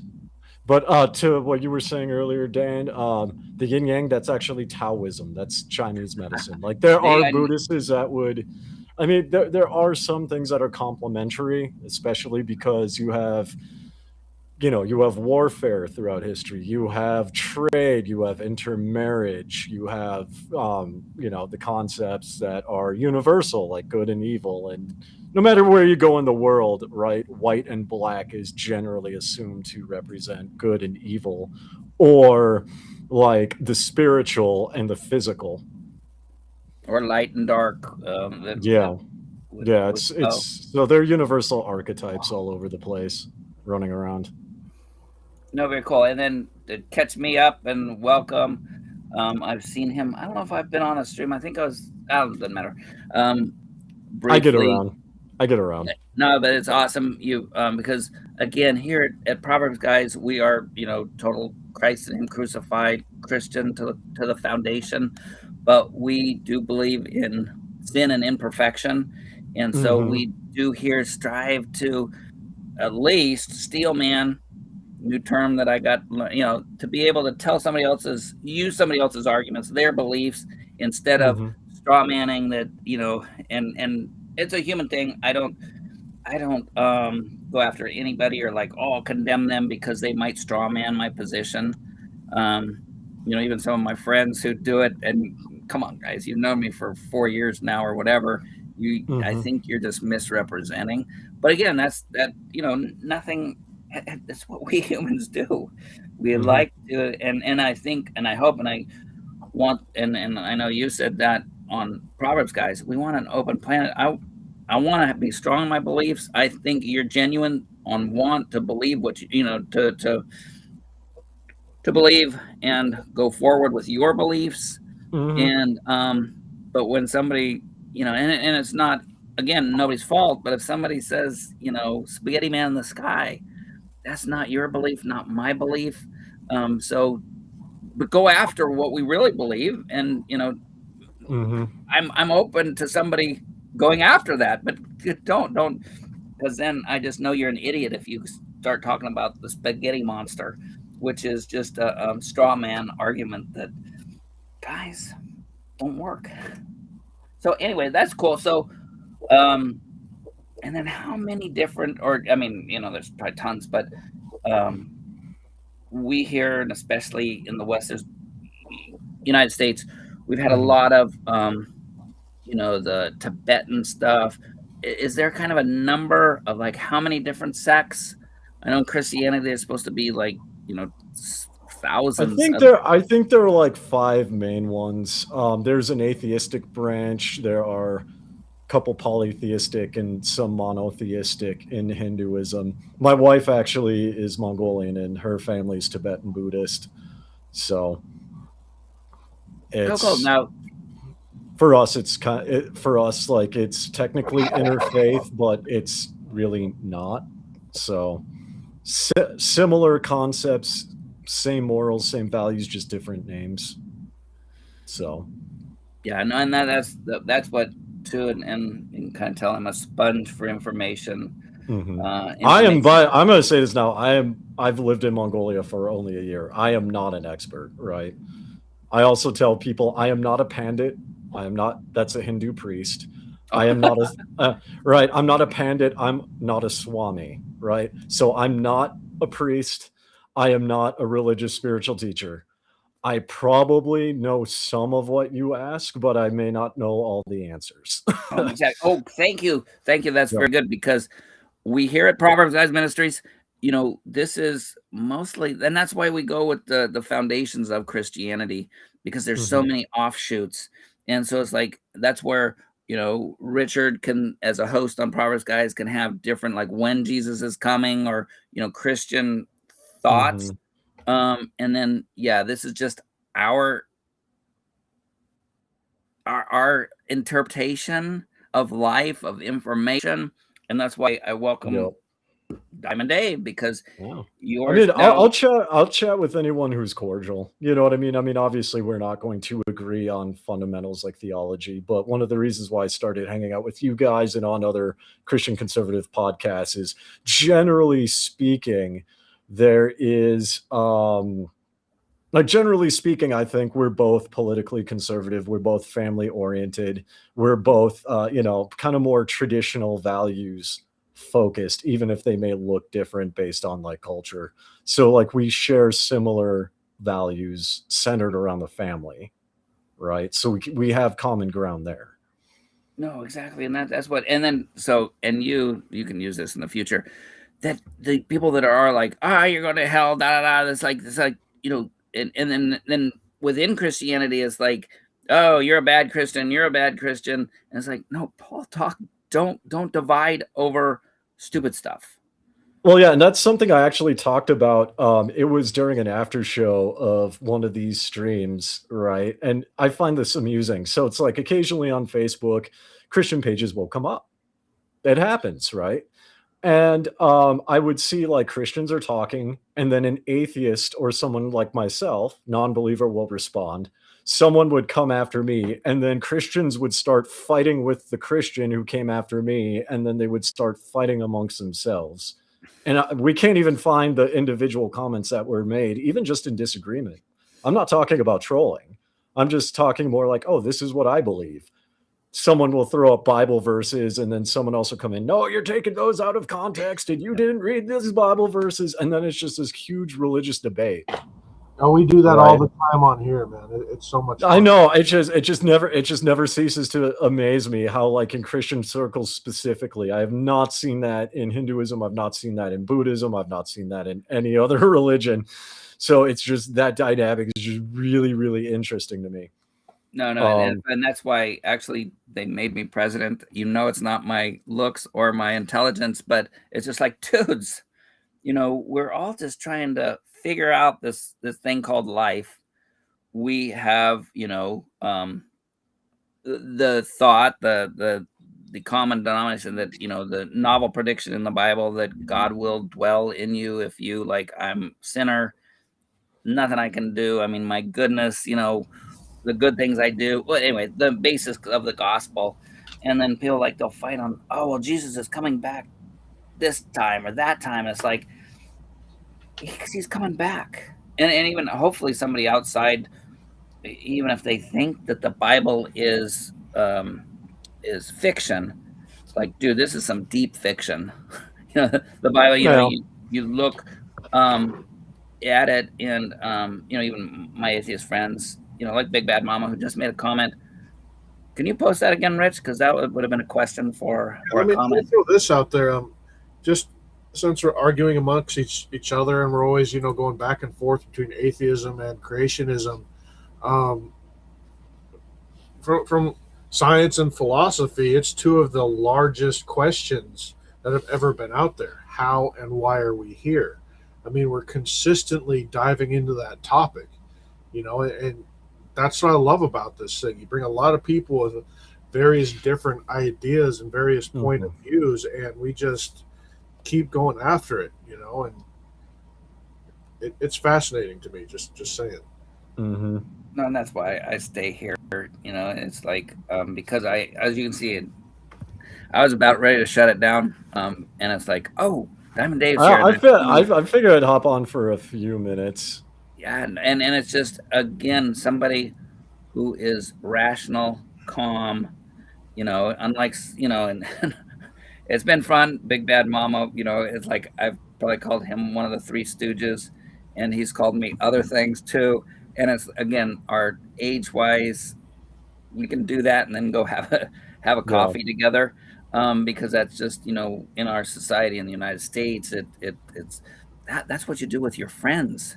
You're an idiot. You're a and it's like, that's and I'd die for you if it got into a fight. I wouldn't go out and, if you started a fight, I'd sit back and then watch you. But if somebody attacked you as a friend or a fellow human, I'm stupid enough to get in the middle of it. And so, Big Bad Mountain, can you see the screen? Yeah, I see it. Yeah. So is that that is something I have to ask my wife. She is very fluent in Buddhism, and like I said, I've been in Mongolia for a year, so I know very little bits and pieces.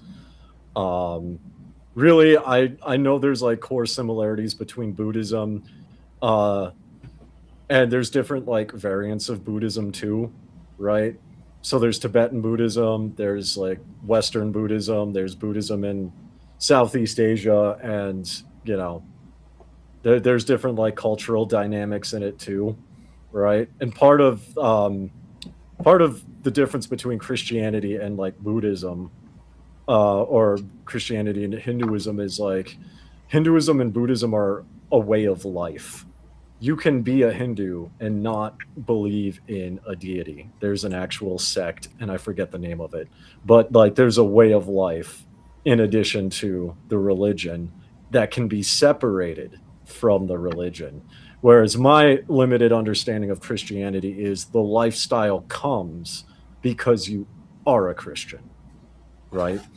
Right, like because I've been like my mother was a Christian, and I remember like Awanas and being dragged to Sunday school and stuff. And my understanding of like the Christian life is, you are saved by faith alone, and because you are saved by faith alone, like the lifestyle, the living the righteous lifestyle comes because you are a Christian. They are not. You can't separate the two. Right? You can't say that you're saved but not live a saved life, so to speak. That's my understanding. I could be dead wrong, but no, and that's how kind of why I'm here, is because, again, people say Hitler was a Christian, and it's like, you can call yourself whatever. That boy wasn't a follower of Jesus Christ. And again, so you're right on, and that's what my part of my thing is like.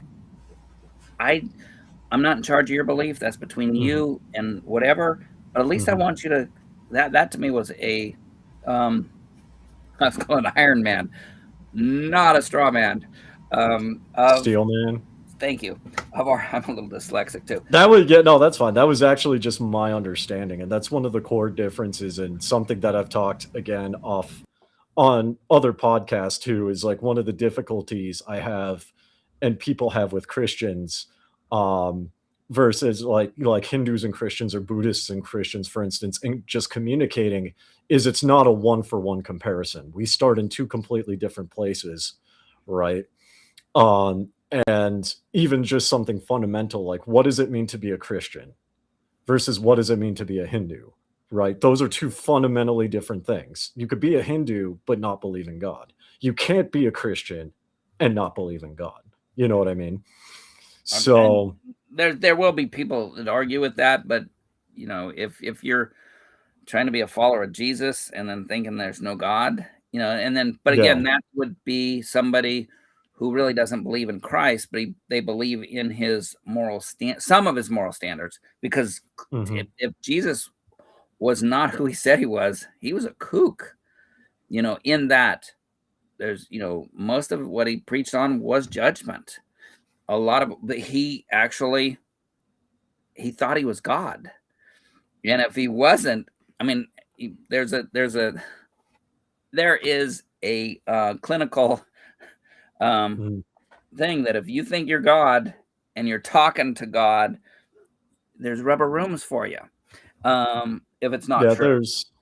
I actually was asked that question on another podcast. It was another Christian podcast. It was a quote by C.S. Lewis: "Jesus is a liar, a lunatic, or the Son of God. What do you think he is?" And my answer is neither. I see him as a Swami. He's a spiritual teacher of his particular faith, right?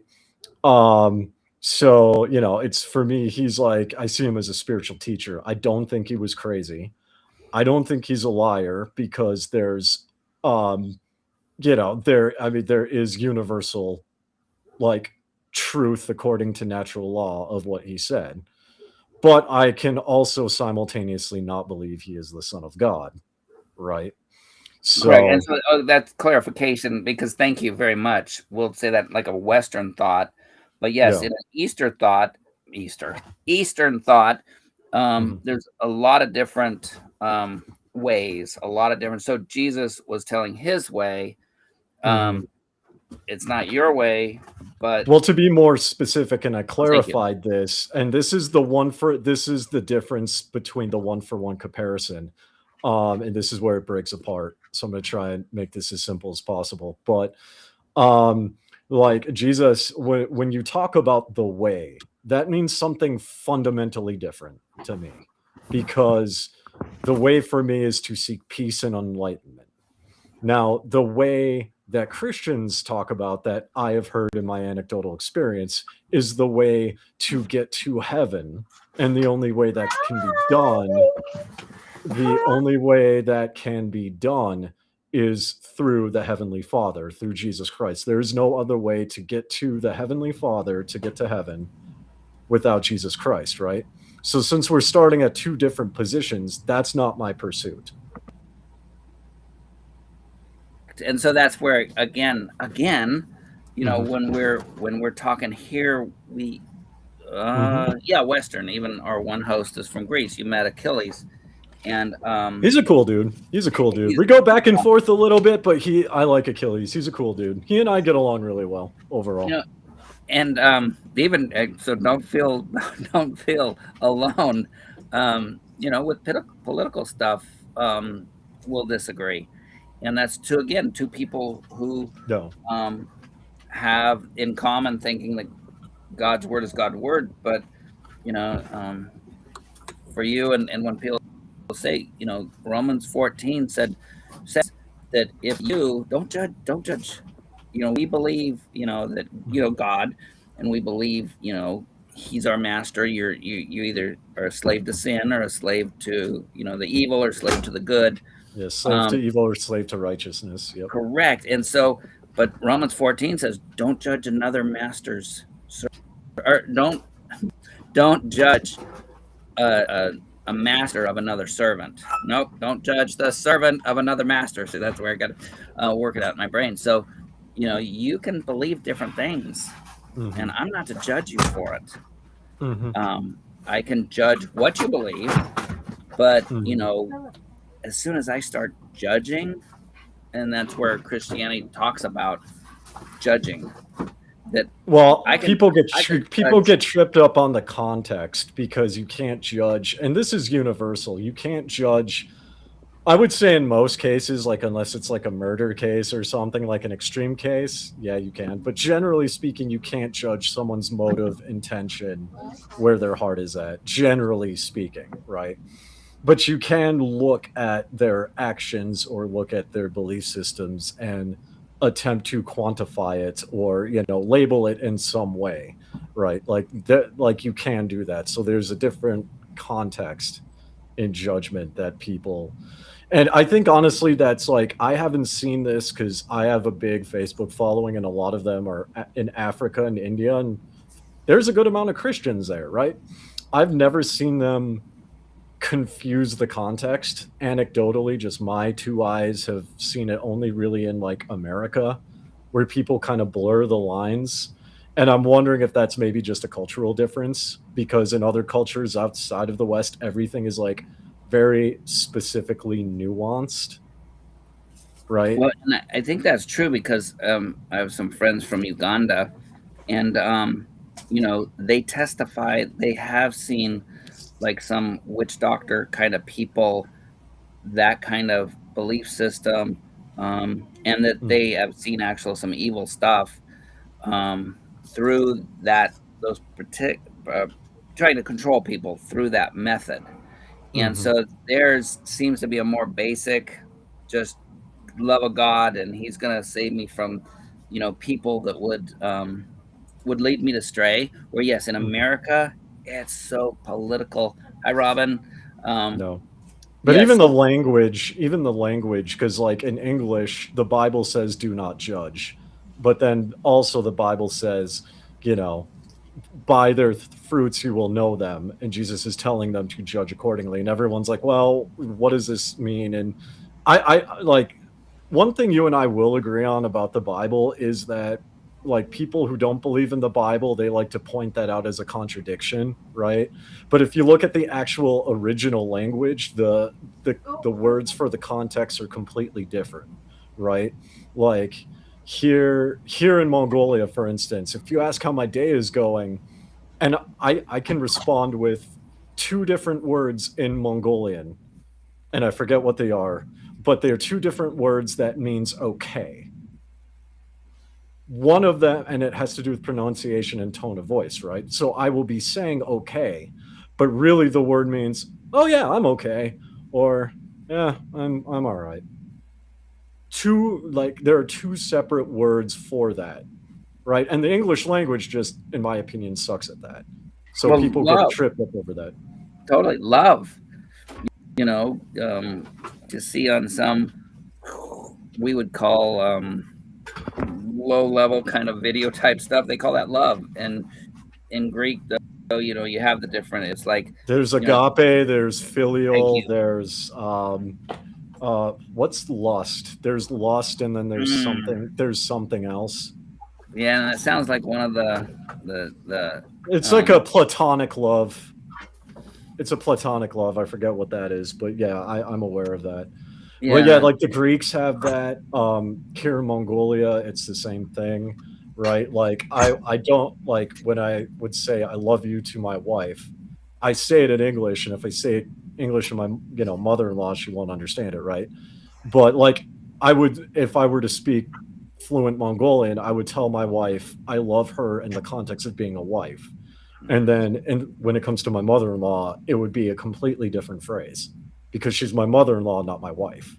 No, and that's where even, with people, again, trying to make something out of Jesus's love, or King David loved Jonathan. It'd be the same way if we were best friends. I would love you. Nothing. I mean, my son lives back in the U.S. with his mother. I love my son, but that's not how I love my wife. That's not how I love my best friend of 20 years. Oh, right? You love your dog or something else is a different. Yeah, exactly. And I think a lot of that is just people don't take the time to at least deep dive into like the context, right?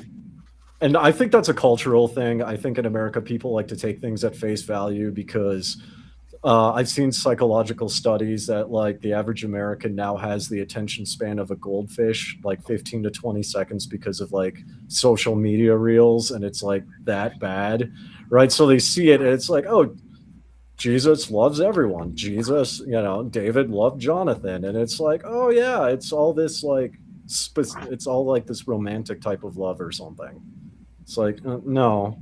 If you take 5 minutes of your time, you'll find out that there's very distinct words and context behind it.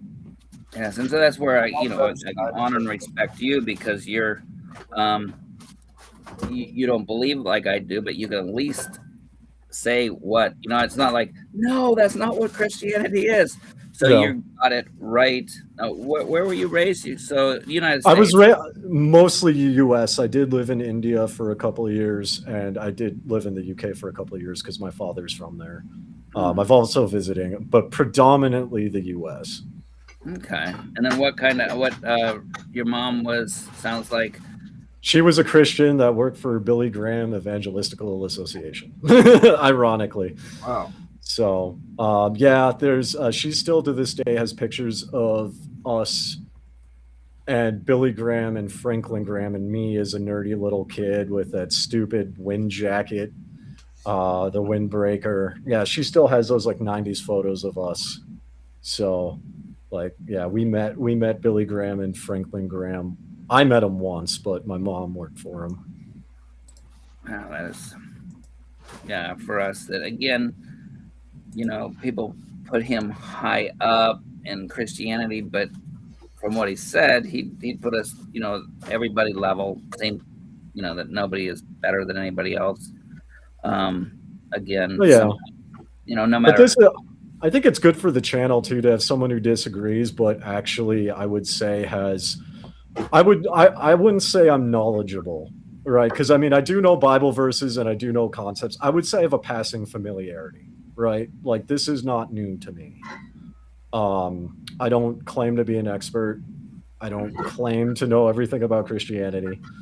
And I don't, claim to have all the answers, but I would say I have enough working knowledge to where you and I can do what we're doing now, like talk about what we see and then, throw in the occasional Bible verse and have it like apply.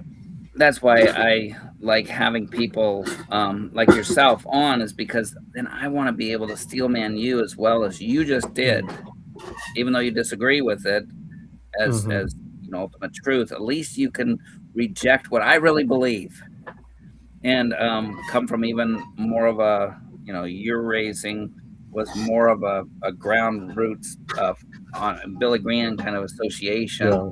It's a mix of both. Sorry, Richard, I was interrupting you a couple times. Go ahead. No, I actually was going to say something. I'm listening to your guys. I'm just looking at the chat, but honestly, I'm probably going to take off in about 5 minutes. I got to get up early and go fishing with my pastor. So, nice. I want to keep you out too late then. That's important. Fishing should be fun. I brought my neighbor over there, and during lunch at Shoney's, they were just arguing back and forth. Who can catch the biggest fish? It's going to be interesting. You going northern or musky or like largemouth or what? Well, we're in like the southeastern part of the country, so it's bass and catfish and stuff. But even though it's catfish, noodling, stick your arm in there. Oh my gosh! Yeah, no, I don't know if we'll that far, but. Oh, really? Okay. Because I used to live in Georgia for a couple of years, and like people, like I've heard of people doing that. And there's this one girl who's like skinnier than me.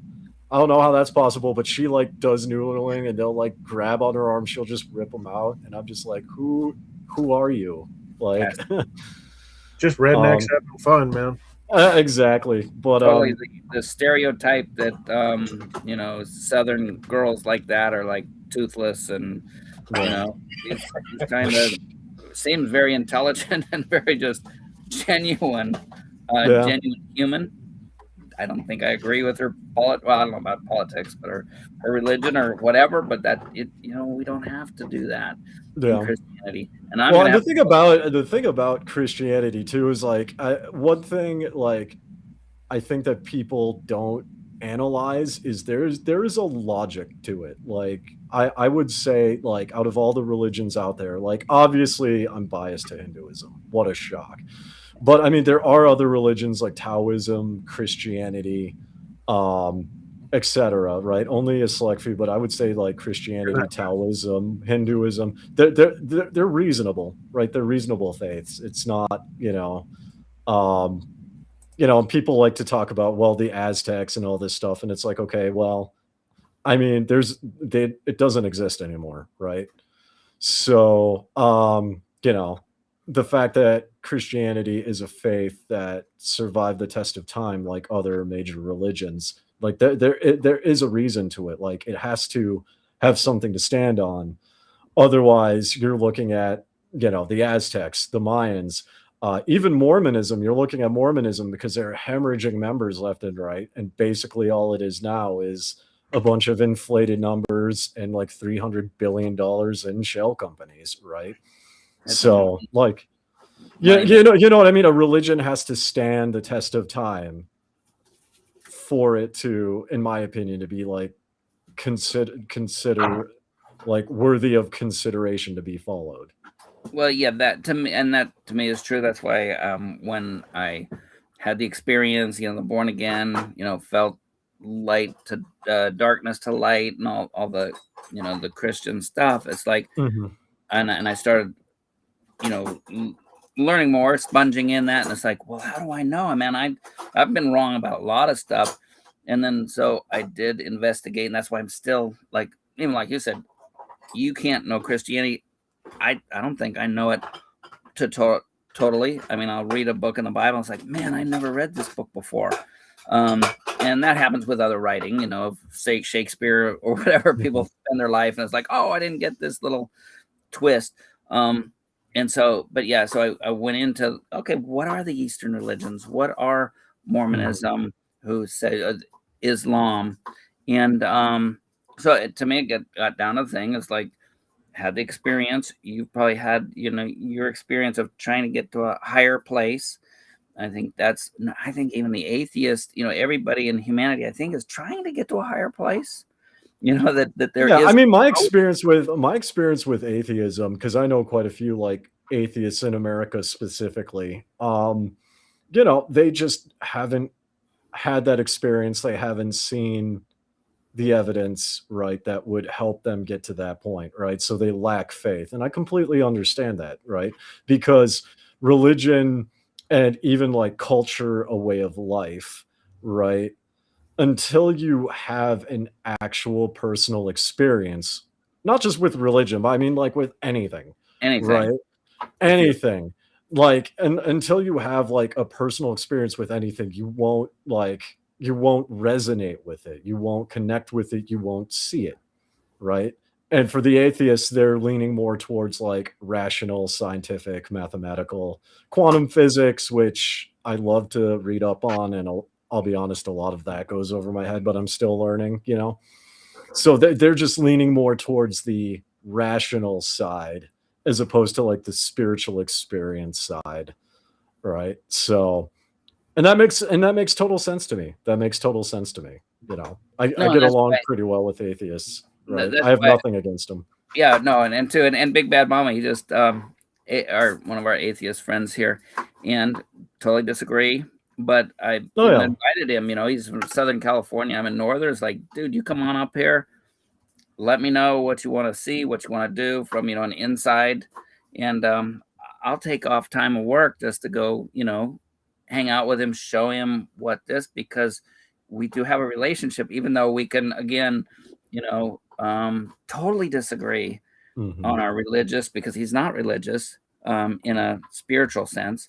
And so, yeah, it's really fun. And mine, where I kind of got to the line, and still the line, is the whole thing of guilt, because I was very sensitive, very, ooh, I don't want to do this because it makes me feel guilt. And I didn't like that, even though I did the stuff that you would say is like, whoa, whether you're a Hindu or Buddhist, it's like, yeah, Dan, that's probably not getting you on the right path to a spiritual place. Or in Christianity, where, again, you said it right on, is that, we have that belief that God is a personal father, Jesus the Savior, and then with that faith, now I'm a child of God, and because of that, I want to do good. And so again, just even people in different thoughts that I just don't think you can do it on your own. But I'm not saying that you can't, because that's my experience.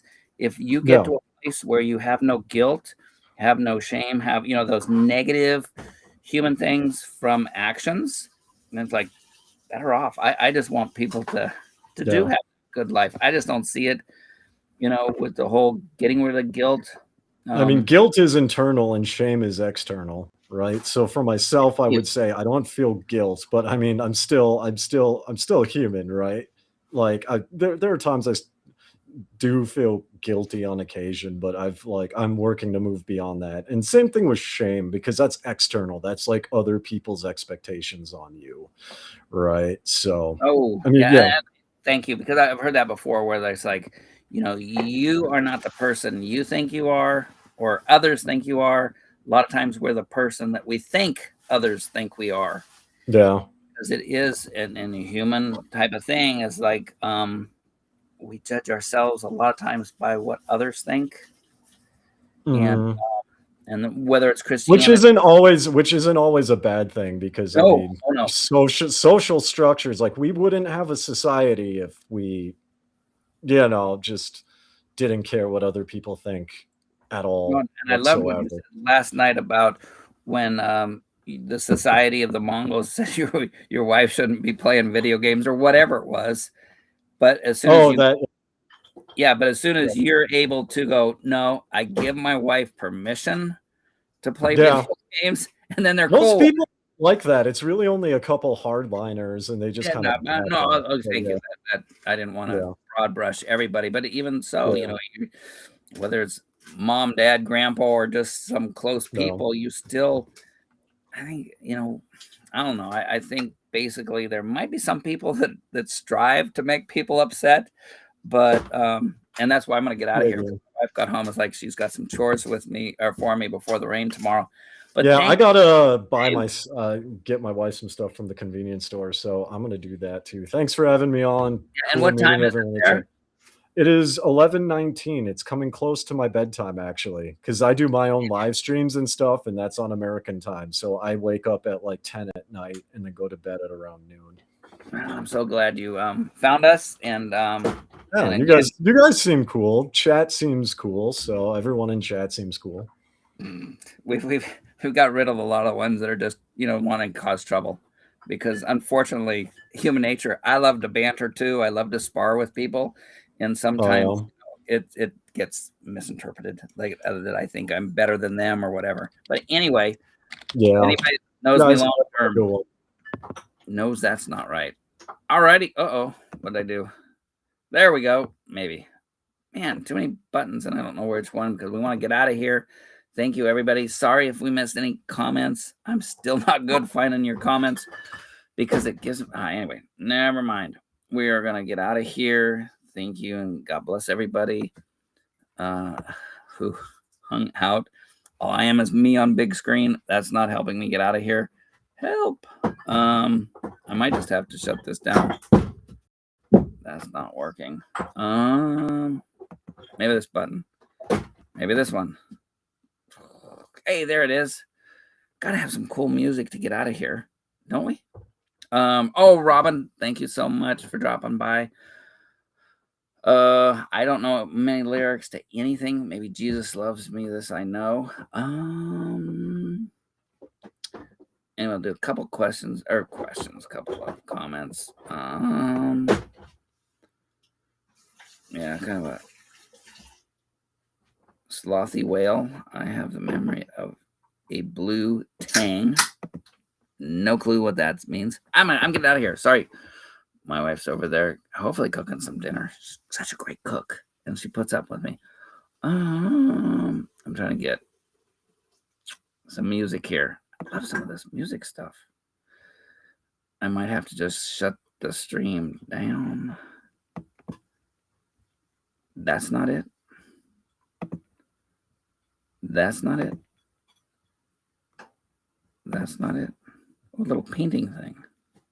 Oh, I remember. It's up here, I think. Thank you for putting up with me. Nope, that one's not it. Yeah, did you lock up? Come here. Come. Getting an extra. Let me just close this down quick. God bless everybody. I'm not going to have the cool exit music. My son's here to... just a minute. Let me end this stream. Till next week. Till we see again. Love you guys.